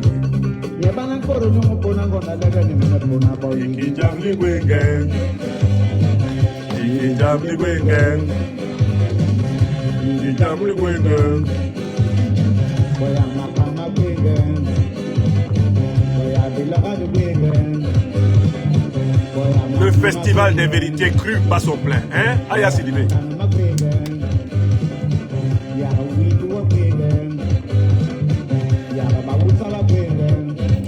Alors, tous ceux qui sont assis à Kinshasa et qui se sont mis à dire « Oh, merci le Qatar, merci le Qatar, Qatar, matondo mingi, matondo mingi ». Zéro pointé dans l'analyse. Zéro pointé. Il s'agit vraiment d'un cri dans la nuit noire. Si vous comptez sur le Qatar pour avoir la paix en République démocratique du Congo, c'est exactement comme quelqu'un qui fuit la pluie et qui, pour ne pas se mouiller, plonge dans une rivière pour attendre que la pluie finisse. Vous avez déjà vu quelqu'un qui fait ça? Il commence à pleuvoir, il ne veut pas être mouillé, il cherche la première rivière qu'il voit, il plonge dedans. Et il attend. Quand la pluie finit, il sort de la rivière et dit « Ah, Vraiment, j'ai échappé à la pluie. Mais dans la rivière, là, c'est pas la même eau. Mouillé, c'est mouillé. Mouillé, c'est mouillé. Que l'impérialisme vienne de l'Occident ou qu'il vienne du Moyen-Orient, c'est le même impérialisme. Écrivez ça. C'est le même impérialisme. Ne vous laissez pas griser. Bon. Allons-y maintenant dans mon pays natal, le Cameroun. Le régime de Paul Biya, le despote, plus que quarantenaire au pouvoir de mon pays natal, vient d'être pris la main dans le sac. À l'occasion d'une communication du ministre délégué à la Défense, Betty Assomo Joseph, du Cameroun, on apprend que des militaires des armées camerounaises auraient été vus et auraient été arrêtés, notamment dans la région de Koursk et en Ukraine, en train de se battre. Ils se battraient notamment comme mercenaires au service de l'armée ukrainienne. Oui, c'est l'information qui est sortie aujourd'hui. M. Biya, en 2022, avait signé un accord de coopération et de défense militaire avec la Russie. Mais d'un autre côté, M. Biya, nuitamment, prend des militaires camerounais et les envoie combattre contre la Russie en Ukraine. Les victoires militaires qui s'accélèrent de la Russie en Ukraine lui auraient permis donc de se saisir de troupes ennemies et de trouver parmi les troupes ennemies des hommes africains, des Noirs, des Camerounais qui ont reconnu être des membres de l'armée camerounaise. Ha! Astaghfirullah. Est-ce que vous voyez le niveau de traîtrise? Je peux imaginer que si Paul Biya a fait ça, incontestablement Ouattara Draman l'a fait. Vous verrez dans les prochains jours, on va retrouver des militaires envoyés par Ouattara Draman dans cette affaire. Les gens de la CEDEAO ne vont pas manquer dans cette histoire-là qui a commencé. D'autant plus que, je me souviens qu'au début de la guerre, il y avait un activisme ukrainien sur le continent africain pour recruter des Africains afin d'aller combattre contre la Russie. Vous vous souvenez? L'ambassadeur d'Ukraine au Sénégal a été pris plusieurs fois la main dans le sac en train de tenter de recruter des Africains pour les envoyer combattre la Russie. Vous vous souvenez de ça? On m'appelle le docteur des preuves. Quand je mets cette casquette, il faut faire attention. Tout ce que je dis, je veille à ce que ce soit estampillé par une archive. Oui, le Sénégal de Macky Sall a dû rappeler à l'ordre, à un moment donné, l'ambassadeur d'Ukraine. Parce que celui-ci organisait des recrutements de soldats pour le compte de l'Ukraine à partir du Sénégal. Mais le cas du dictateur camerounais Paul Biya est chronique parce que monsieur a fait semblant de se rapprocher de la Russie par un accord de coopération et de défense militaire, un accord militaire de coopération et de défense. Et puis de l'autre côté, quand la Russie est en train de récupérer les territoires et de capturer des bataillons entiers de l'ennemi, la Russie se retrouve avec des Camerounais dans les mains. Mais qu'est-ce que vous faites ici? Quand on arrête les militaires camerounais là, on leur demande ce qu'ils font dans la guerre contre la Russie. À ce moment-là, on entend la chanson.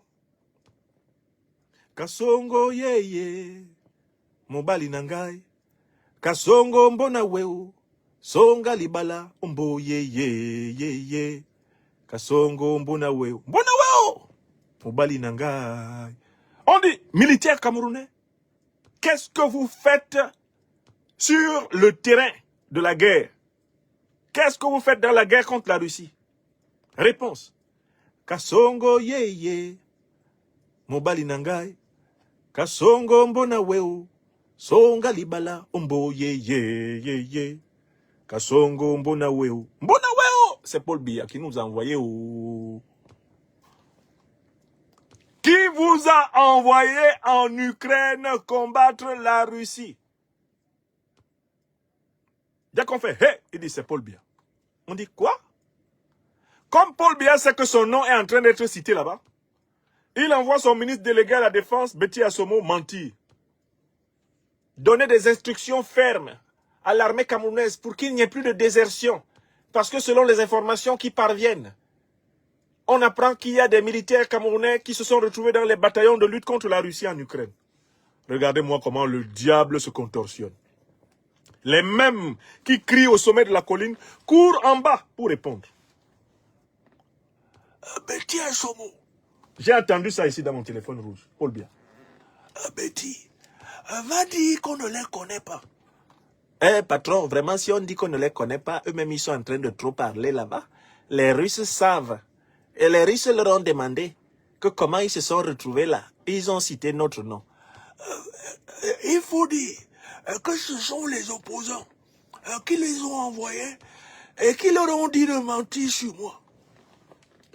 Paul Biya, on t'a fait quoi? On t'a fait quoi?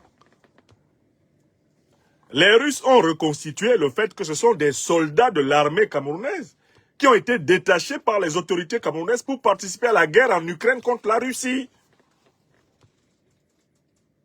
Oui, c'est de cela qu'il s'agit. L'explication de Paul Biya ne tient pas debout. Il appelle encore Betty Assoum. Oh, Betty, va dire que à nous-mêmes, nous avons constaté des disparitions inexpliquées de soldats camerounais. Mais, selon nos enquêtes, je dois dire que nous ne savions pas qu'ils avaient pris la destination de Kursk. Mais écoutez, les services de renseignement russes, là, ils font partie des meilleurs services de renseignement au monde. Paul Biya ne peut pas les tromper. Et les militaires qui ont été arrêtés là-bas ont parlé. Ils ont donné l'unité. Et ils ont indiqué qu'ils ont été mis à la disposition des Ukrainiens, mais par l'autorité militaire camerounaise. Oui. Vous voyez Paul Biya, voilà le dictateur africain typique. Il croit tellement être malin qu'il veut faire le double jeu avec les puissances. Il s'est rapproché de la Russie parce qu'il voulait empêcher que des opposants camerounais obtiennent éventuellement un regard favorable de la Russie. C'est pour ça que Paul Biya fait le rapprochement vers la Russie. C'était pour tirer littéralement le tapis sous les pieds de l'opposition. Il ne faut pas que l'opposition camerounaise soit écoutée par Poutine. C'est pour ça que Paul Biya est allé là-bas. Et quand il est allé en Russie, il a même amené son fils, Franck, qui n'a officiellement aucune fonction. Il l'a amené. Monsieur le Président Poutine, voici mon fils, Franck. Si j'ai un problème, vous pourrez toujours discuter avec lui de la suite des choses. C'est pour ça qu'il l'a amené là-bas. D'accord? Mais le même Poutine que Biya est allé flatter en compagnie de son fils Franck se rend compte que Biya, entre-temps, donne des soldats à Zelensky pour attaquer la Russie. On peut faire ça. Biya il croit qu'il peut faire ça impunément à Poutine. Est-ce qu'il sait avec qui il fait ces trucs-là? Poutine, c'est pas Macron, hein? Il croit qu'il peut faire ça à Poutine? Donc je voudrais ici dénoncer la duplicité du régime de Paul Biya, qui est un régime anti-panafricaniste notoire. Anti-panafricaniste notoire. C'est un régime néocolonial qui a été élevé au petit lait de la trahison, de la déloyauté. C'est un régime bifide, hybride. C'est un régime de démons. Comme l'a clairement dit mon doyen, Albert Nzonga. C'est un régime de démons. Et cette affaire révèle la démonicité profonde de ce régime. Il signe un accord de coopération et de défense avec la Russie, d'un côté. Et de l'autre côté, ils envoient des militaires combattre la Russie. En espérant que, grâce à la couverture de l'OTAN, ces militaires ne seront pas pris. Hélas, sur le terrain, la situation tourne kazakh. On les attrape et ils avouent tout. La pierre de Dieu écrase doucement, mais elle écrase sûrement. Désormais, le dossier de Paul Biya est clair sur la table de Poutine. Écrivez ça. C'est-à-dire que dans tout ça, là, l'opposition camerounaise n'a rien fait. Il s'est mélangé tout seul, on l'a pris. Il a été pris la main dans le sac de la duplicité. La main dans le sac du double langage.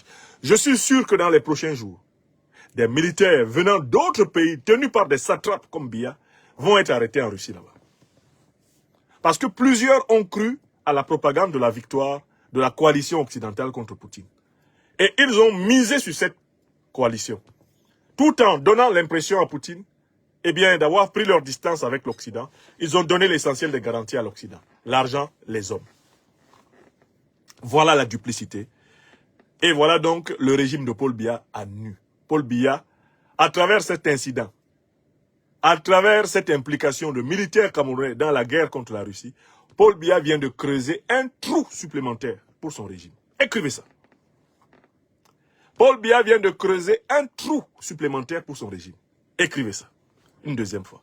Paul Biya, à travers cette duplicité envers la Fédération de Russie, vient de créer un trou supplémentaire pour son régime. La duplicité envers la Russie, qui est une puissance extrêmement pugnace, une puissance qui a le vent en poupe, eh bien, c'est un risque énorme. Mais ce sont nos mânes ancestraux qui veulent que le Cameroun soit libéré. Des fautes comme celle-là, ce sont des fautes destinales, providentielles.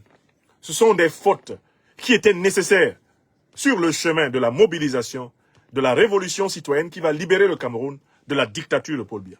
Car comme vous le savez, ce n'est pas par élection que Paul Biya va quitter le pouvoir. Les dictateurs ne perdent jamais les élections qu'ils organisent. Paul Biya va quitter le pouvoir, le régime Biya va quitter le pouvoir à la suite d'une révolution populaire du nord au sud, de l'est à l'ouest, en passant par les diasporas. Voilà comment ce régime va prendre fin. Et vous vous souviendrez que je l'ai dit, redit, et je le dirai et redirai jusqu'à ce que cela arrive. Ce ne sont pas les bidons élections de l'ECAM que j'ai appelées les pourri-élections, les élections pourries de l'ECAM qui vont obtenir le changement. C'est la mobilisation massive du peuple camerounais, de toutes les forces vives, étatiques et civiles du peuple camerounais, pour une réorganisation favorable, une réorganisation intelligente, consensuelle, juste et équitable de la chose publique au Cameroun. C'est cela qui va sauver le Cameroun. Pas les élections pourries de l'ECAM. Il n'y a rien dans l'ECAM. Rien. Car c'est une institution entièrement caporalisée par le dictateur. On en connaît le résultat d'avance. Ce n'est pas une élection qui se prépare, c'est une pourri-élection. Je l'ai dit et je le redis. Ceux qui s'investissent dans la pourri-élection s'investissent dans une désillusion. Celui qui voit loin le sait.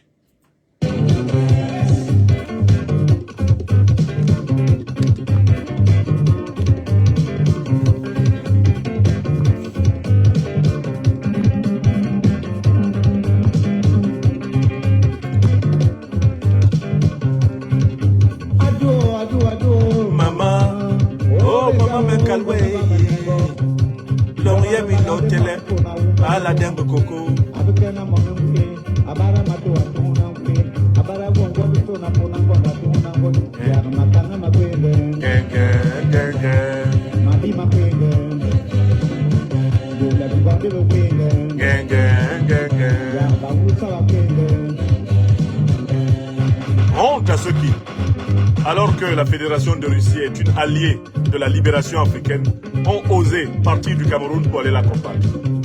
Qu'ils soient tous maudits ceux qui ont fait ça. Ils sont une honte. C'est une ingratitude de l'Afrique.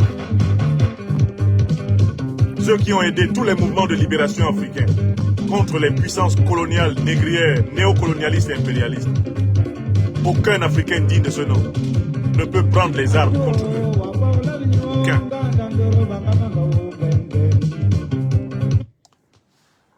Nous passons maintenant au dernier sujet de cette soirée d'analyse politique, à savoir Alassane Dramane Ouattara qui lance un défi ouvert au peuple ivoirien à travers l'exclusion des dignes fils du pays des listes électorales. Alassane Ouattara a publié, contrairement à son doyen, Paul Biya, il a publié ses prétendues listes électorales pour la pour-élection d'octobre 2025 en Côte d'Ivoire. De ces listes électorales, il a pris le soin de retrancher le nom de tous ceux qui peuvent le battre à l'élection, à savoir Guillaume Kibafori Soro, Laurent Gbagbo. Il a enlevé leur nom des listes électorales, au motif que ceux-ci auraient été condamnés par la justice ivoirienne pour tentative d'atteinte à la sécurité, à la sûreté de l'État. Bon, le problème en Côte d'Ivoire est que Alassane Dramane Ouattara est sous le coup d'une décision valable de la Cour africaine des droits de l'homme et des peuples. Décision concernant les présidents Guillaume Kibafori Soro et Laurent Koudou Gbagbo. Et qui disait ceci: les condamnations proférées contre Guillaume Kibafori Soro et Laurent Gbagbo pour de soi-disant déstabilisation eh bien, de la Côte d'Ivoire, ces condamnations sont nulles et de nul effet sur le plan du droit. Ces condamnations ont été condamnées et disqualifiées par la Cour africaine des droits de l'homme et des peuples à une époque où la Côte d'Ivoire était encore liée. Conformément aux accords, la Côte d'Ivoire était encore liée à cette Cour. Il s'ensuit que depuis 2020, la Cour africaine des droits de l'homme et des peuples a enjoint l'État de Côte d'Ivoire de rétablir entièrement Guillaume Kibafori Soro et Laurent Gbagbo dans leurs droits civiques. C'est-à-dire, entre autres, dans les listes électorales et dans la capacité d'être éligibles aux différentes élections de la Côte d'Ivoire. Voilà, d'un point de vue juridique, d'un point de vue judiciaire, voilà ce qu'il faut d'abord rappeler. Que nul n'en ignore. Voilà ce qu'il faut d'abord rappeler. Le droit est pour Laurent Gbagbo, le droit est pour Guillaume Soro. Dans cette affaire. Maintenant, on va rentrer sur le terrain des faits. Oui, Alassane Ouattara a capturé l'État de Côte d'Ivoire. Oui, Alassane Ouattara est aujourd'hui à la tête de l'armée, de la gendarmerie, de la police, des renseignements généraux. Il a le soutien de ses amis de la France-Afrique. Il a le soutien d'un certain nombre de puissances qui ont intérêt à maintenir un valet corrompu comme lui à la tête de la Côte d'Ivoire. Donc, en fait, dans le rapport de force, actuellement, Alassane Ouattara est en position de force. N'est-ce pas? Ce qui veut dire que si ce rapport de force se maintient comme tel, nous irons vers une pour-élection. En 2025, en octobre, Alassane Ouattara va s'autoproclamer, comme en 2020, il s'est autoproclamé, soi-disant élu président de la République de Côte d'Ivoire, c'est-à-dire en réalité régent, eh bien kidnappeur, eh bien accapareur, confiscateur du pouvoir d'État, dictateur, autocrate impénitent, satrape, reptilien comme nous l'avons nommé. Ok. Mais il y a un seul souci. C'est qu'Alassane Dramane Ouattara a une histoire particulière. Lui n'avait même pas, pendant plusieurs années, le droit d'être dans les listes électorales de la Côte d'Ivoire. Alassane Ouattara, que vous voyez là, est né à Sendou, dans l'ancienne Haute-Volta. C'est un citoyen de naissance voltaïque, de père et de mère. Alassane Ouattara.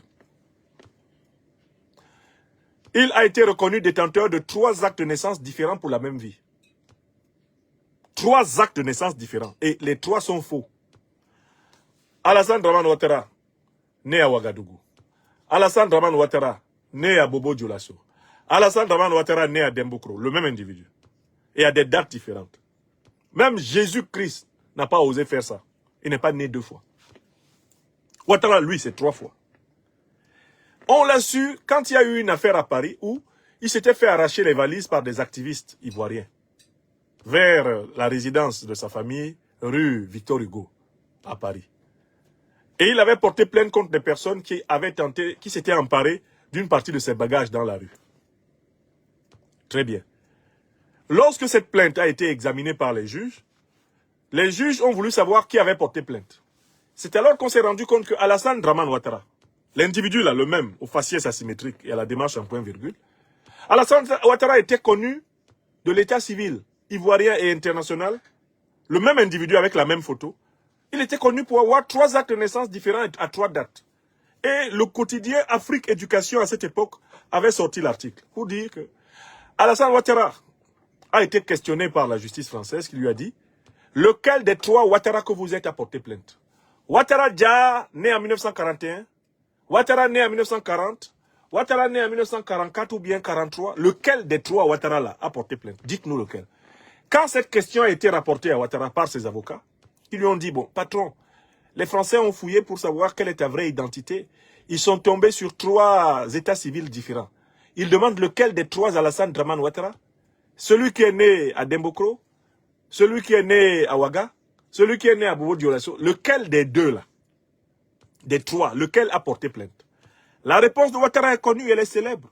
Quand ses avocats lui ont demandé de choisir entre ces 3 identités imaginaires, laquelle était responsable de la plainte à Paris, Ouattara répondit, il faut laisser tomber cette affaire, faites-moi confiance. Allez dire au juge français que je ne veux plus que justice soit rendue. Les avocats lui disent, mais patron, monsieur le président, non, non, vraiment vous êtes en train de nous honir là, nous on a déjà introduit la plainte à vous. Mais, faites-moi confiance. J'ai dit C'est moi qui avais demandé justice. Ils n'ont qu'à garder valise là. Ils n'ont qu'à faire ce qu'ils veulent avec. Moi, je ne vais plus au tribunal à Paris. Mais ce sont des Niamorodés à Paris. Hein. Ce sont des Batradés. Pourquoi ils fouillent dans mes actes de naissance? Oui, Chou. Ils se sont rendus compte en fait que tu étais né 3 fois là, à des endroits différents dans la même vie. Mais Chou, le problème c'est qu'ils savent pas que tu possèdes même une dizaine d'actes de naissance. Hein. T'en as pas que 3, Chou. Dominique, je t'autorise pas à dire tout ça. Hein. Attention, on est à Mondovision. Hein. Là, on passe sur TikTok, YouTube, tout ça. Ah non, non, non, non, non. Qui te dit de dire que j'ai plus de 3 actes de naissance dans la même vie? Mais Chou, c'est la vérité. On commence à se faire vieux. Il vaut mieux qu'on dise la vérité, Chou. Ouattara Dramane que vous voyez là, c'est un OPNI, objet politique non identifié. On ne sait pas quand il est né. C'est-à-dire que c'est un individu, le jour où le peuple ivoirien va le prendre, il faut aller chercher de l'argon potassium, du carbone 14 pour le dater. Parce que la datation de Ouattara là, c'est pas clair. Il n'a pas encore été daté. Lui, on doit le dater comme on date les fossiles d'archéologie. C'est-à-dire qu'on va apporter le carbone potassium, on met ça sur ces naseaux-là, pour dater ça. On pose ça sur sa sciatique, là, on dit les endroits les plus sûrs de son corps, parce qu'on ne sait même pas quel endroit de son corps est sûr. Ce monsieur, il est cousu de faux. C'est un faux type. C'est un faux type à un niveau pas possible. Un mythomane. Mais attends, le président Babou a été clair. Qui est Alassane Dramane Ouattara? Parce que parfois les Ivoiriens oublient à qui ils ont affaire. Qui est Ouattara Dramane? Président, est-ce que vous êtes là? Qui est M. Ouattara? Alassane Ouattara, qu'est-ce qu'il est? Président Babou. Parce que vraiment, les bases du personnage doivent être connues. Qu'est-ce qu'il est, Alassane Ouattara? On monte dans le final, ouais. Notamment, Alassane Ouattara, par exemple, a dit que si vous êtes gagné en premier tour, ce sera dû à la fraude. Ah bon? Mais Alassane Ouattara est un menteur. Voilà. Et je le répète pour vos auditeurs et pour vos téléspectateurs. Écoutez, hein. Il ne faut pas que les gens fassent attention à son esbrouf. C'est vrai. C'est parce qu'il est un menteur qu'il n'a jamais réussi à arriver au pouvoir depuis 1993. Le mot est fort, menteur. Non. Le mot n'est pas fort. Non, pas du tout. C'est ce qu'il est. Oui. C'est la description. Très bien, merci, président. Merci. C'est ce qu'il est, Ouattara. C'est un menteur. C'est le plus grand mythomane politique que la Côte d'Ivoire et l'Afrique aient jamais connu. Il ment comme il respire. Ce monsieur-là, donc, est-ce que vous savez comment il s'est retrouvé finalement dans les listes électorales?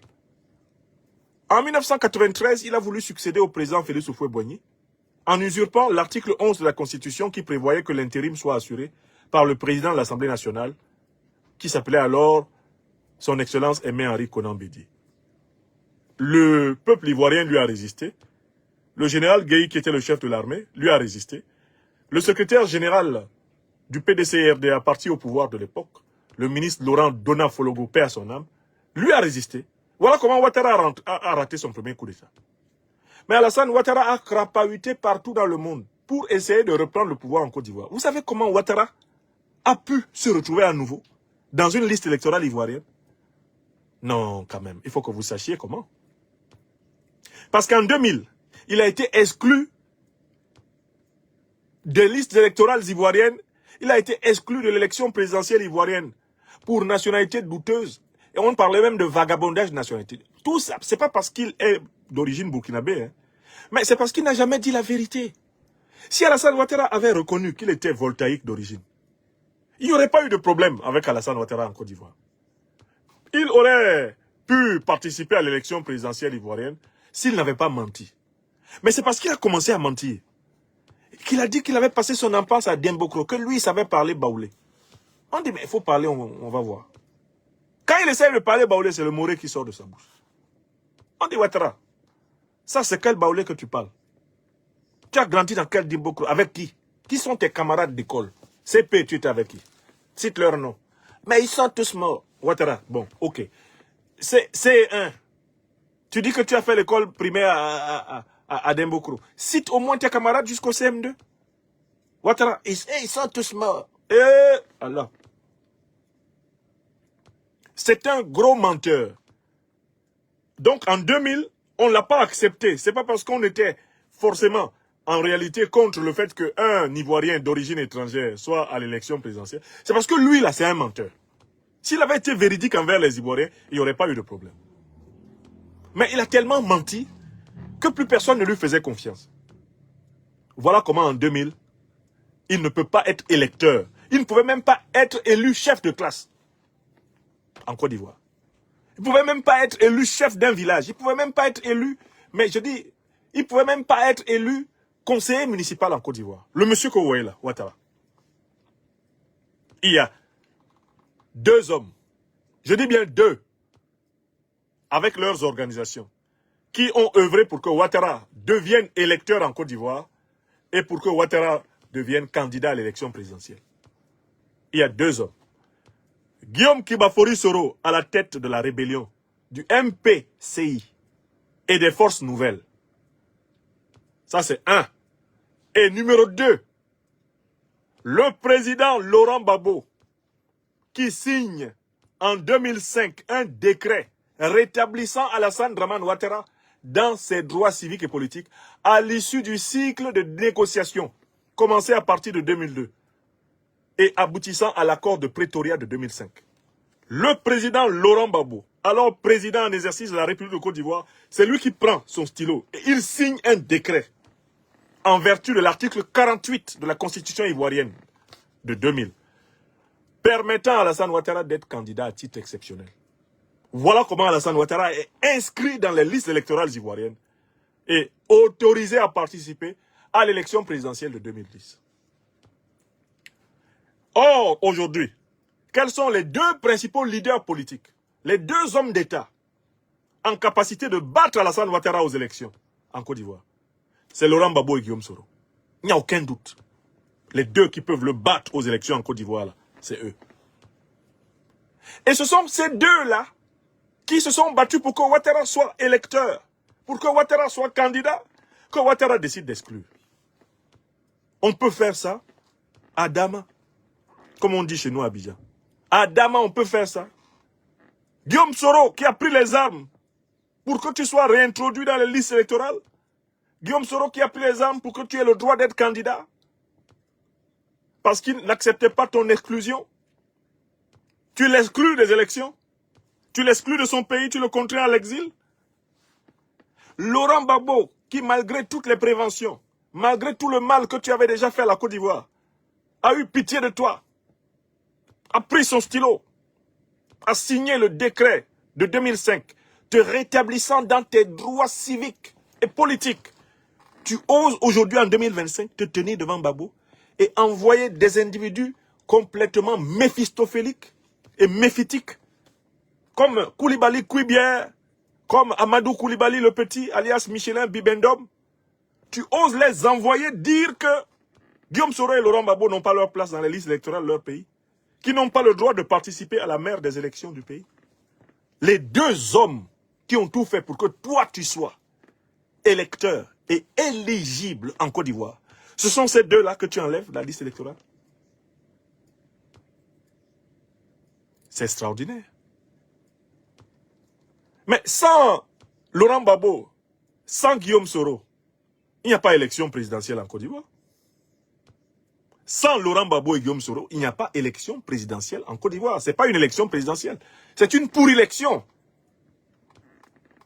Parce que Guillaume Soro et Laurent Gbagbo, à la tête de leur mouvement politique respectif, le GPS et le PPACI ont la capacité de peser dans le contrôle des listes électorales qui viennent de sortir et la capacité de peser dans le pays. Mais cette capacité de peser dans la liste électorale, de peser sur l'organe électoral, de peser dans le pays, je tiens à dire qu'elle ne pourra pas être utilisée après l'élection. Elle doit être utilisée dès maintenant, avant l'élection. En Côte d'Ivoire, comme au Cameroun, c'est la révolution et la mobilisation du peuple qui va rendre possible l'organisation d'une véritable élection présidentielle. Il n'y a pas d'élection présidentielle dans les conditions de la CEI de Ouattara. Ce que la CEI de Ouattara est en train d'organiser, c'est une pour-élection. Exactement comme le machin qu'Elekam est en train d'organiser au Cameroun. Donc, le défi qui est lancé au peuple ivoirien, c'est le défi de la mobilisation pour mettre fin à l'imposture de Ouattara. Mathématiquement, les forces politiques rassemblées autour des présidents Laurent Koudou-Babo et Guillaume Soro sont des forces politiques supérieures à celles d'Alassane Dramane Ouattara et tous ses alliés. Je recommence. Mathématiquement, les forces politiques rassemblées autour des présidents Guillaume Kibafori Soro et Laurent Koudou-Babo sont supérieures aux forces politiques rassemblées autour d'Alassane Dramane Ouattara. Il ne m'a pas échappé qu'une certaine opposition rassemblée autour du thème mythomaniaque de l'alternance par les urnes, rassemblant actuellement l'ancienne première dame, notre aînée, Madame Gbagbo, le newcomer de la politique ivoirienne, Tidiane Thiam, l'homme qui a peur d'avoir des serpents dans son pantalon et qui lui-même est menacé d'exclusion de l'élection. Cette coalition de l'opposition, qui en réalité voudrait négocier le partage du pouvoir avec Alassane Dramane Ouattara, elle ne pèse pas. Même quand vous l'additionnez à Ouattara Dramane, elle ne pèse pas la coalition de l'opposition qui devrait se lever entre Génération et Peuple Solidaire et le PPAC. Guillaume Kibafori Soro et Laurent Gbagbo représentent pratiquement 80% des Ivoiriens. Les deux.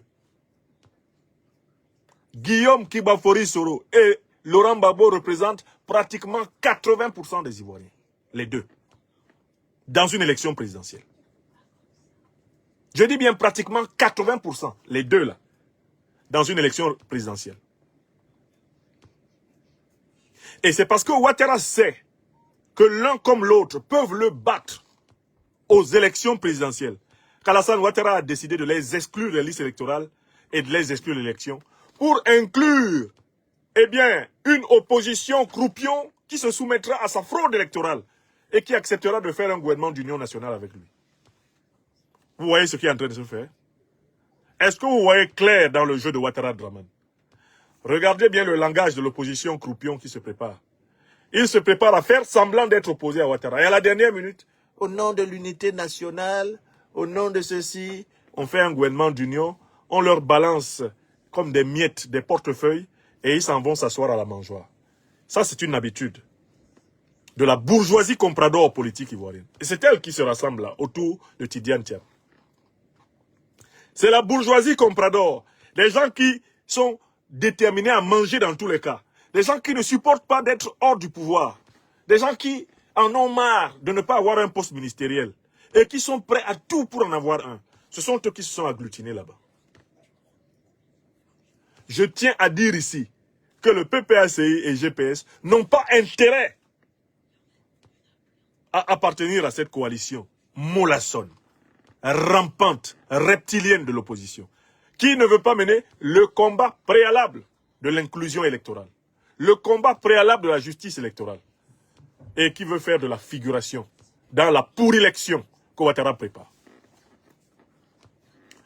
Donc, en Côte d'Ivoire, qu'on monte ou qu'on descende, le peuple ivoirien, du nord au sud, de l'est à l'ouest, en passant par le centre et les diasporas, doit se mobiliser comme un seul homme pour bouter Ouattara hors du pouvoir.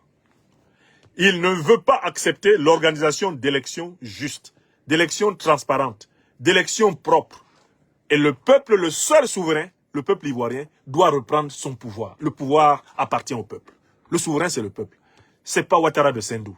L'homme aux 3 actes de naissance dans la même vie, au faciès asymétrique et à la démarche en point-virgule. C'est pas lui.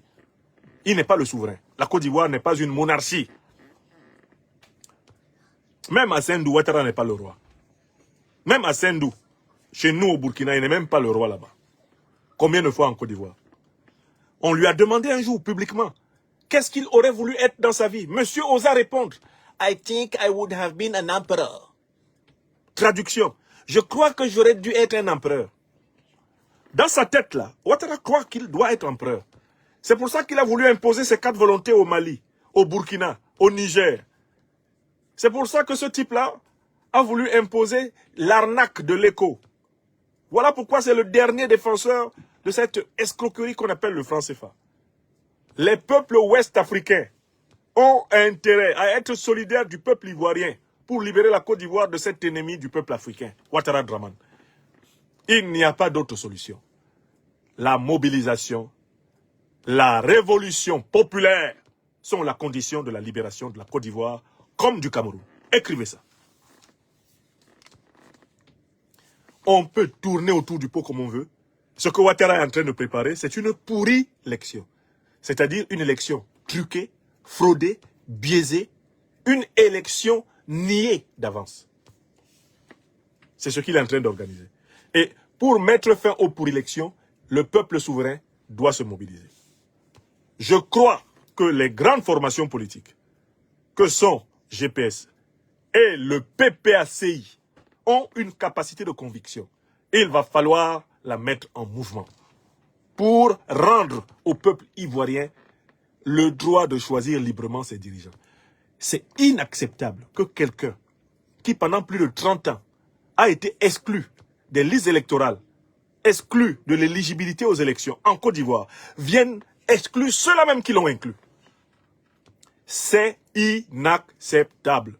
Nous ne l'accepterons pas. Nous ne l'accepterons pas au Cameroun, nous ne l'accepterons pas en Côte d'Ivoire. On ne va pas continuer à imposer aux peuples africains des vassaux du néocolonialisme, des ennemis des intérêts souverains, des intérêts vitaux, de l'émancipation du peuple africain. C'est terminé. Sur le plan géopolitique international, ce M. Ouattara est en très mauvaise situation. Il comptait sur le triomphe de l'administration Biden. Il pensait qu'aux États-Unis, Kamala Harris allait prendre le pouvoir. Il a misé à fond dans la campagne présidentielle américaine sur Kamala Harris. Et maintenant, quand Kamala Harris est tombée, on a entendu Ouattara dans sa résidence d'Assini en train de chanter. Vous connaissez la chanson?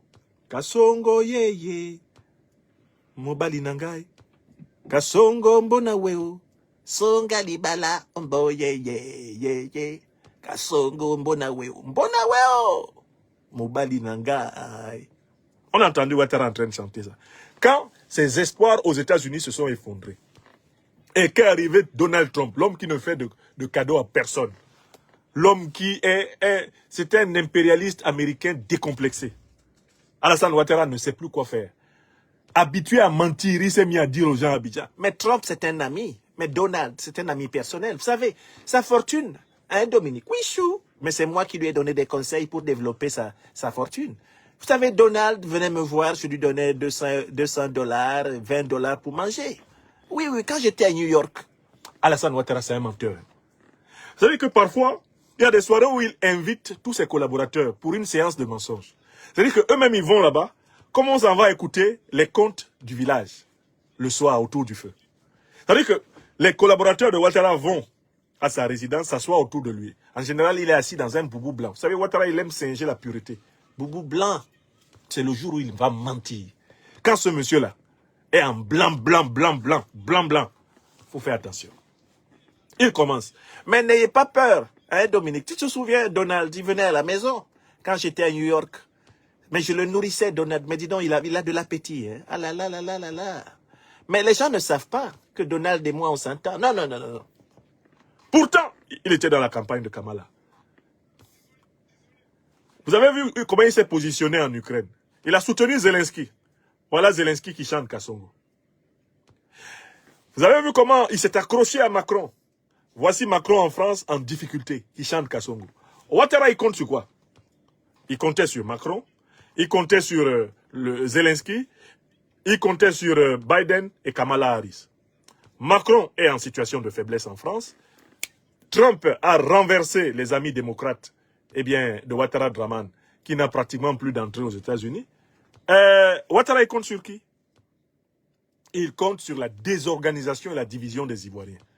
Il compte sur la démobilisation des Ivoiriens. Il compte sur la peur des Ivoiriens. Or, le peuple de Côte d'Ivoire a une opportunité extraordinaire à chaque instant à partir de maintenant pour reprendre tous ses droits. Alassane Ouattara ne peut pas vaincre ce peuple. Mieux encore, Alassane Ouattara est dans la pire période de son histoire ouest-africaine, puisqu'il s'est mis à dos tous les peuples ouest-africains et africains. C'est l'homme politique le plus détesté de tout le continent africain, Alassane Ouattara. C'est l'homme politique le plus détesté de tout le continent africain. Il est détesté dans son pays natal, le Burkina. Détesté royalement. Il est détesté au Mali. Détesté. Toutes les opinions africaines le détestent. Même en Afrique anglophone, on le déteste. Tellement sa génuflexion, son esprit de valet sont légendaires. Donc Alassane Ouattara est au plus mal. Il faut s'organiser pour rendre le pouvoir au peuple ivoirien. Alassane Ouattara est au plus mal. Il faut s'organiser en Côte d'Ivoire pour rendre le pouvoir au peuple ivoirien. Il ne faut pas espérer que Ouattara soit habité par l'ange et bien du bien, qu'Alassane Ouattara veuille que se tienne une élection transparente, juste, démocratique en Côte d'Ivoire. C'est un vœu pieux, ça n'aura jamais lieu. Là où Ouattara est, le mensonge règne. Voilà pourquoi il faut qu'il ne soit plus au pouvoir pour qu'il y ait des élections en Côte d'Ivoire. C'est ce que j'ai dit.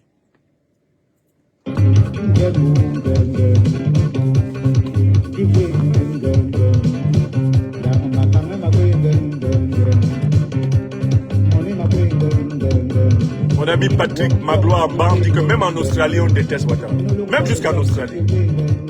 Son faciès asymétrique et sa démarche en point virgule sont détestés. Donc, mes amis parisiens, je vous préciserai demain le lieu où aura lieu la double conférence dédicace de notre livre Impérial Terrorisme et la conférence de presse du collectif des avocats de l'Afrique des libertés concernant l'affaire de l'assassinat du citoyen Moustapha Banga à l'ambassade de France au Niger. Le lieu vous sera indiqué demain. Ce sera samedi 22 mars à partir de 15h à Paris. Le lieu vous sera indiqué. Nous sommes en train de bien le sécuriser. Merci à celles et ceux qui ont partagé massivement cette émission. Je crois qu'elle est un succès. Et je vais vous donner d'ores et déjà une idée du nombre que nous étions.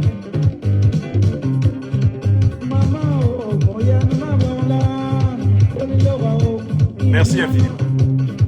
Vous étiez près de 6000 personnes sur les deux chaînes YouTube.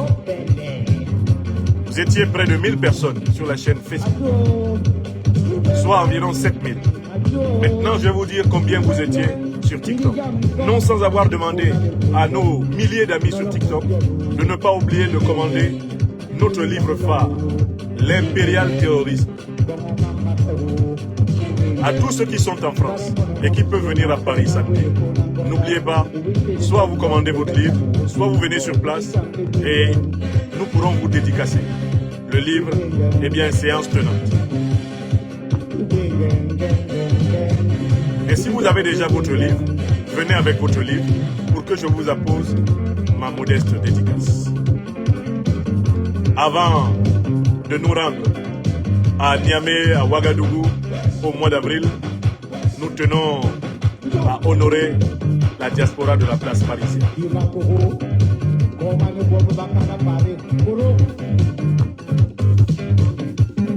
Alors, très bien. Combien étions-nous sur TikTok? Mes amis sur TikTok, est-ce que vous avez pensé à partager l'émission? Je vous remercie beaucoup.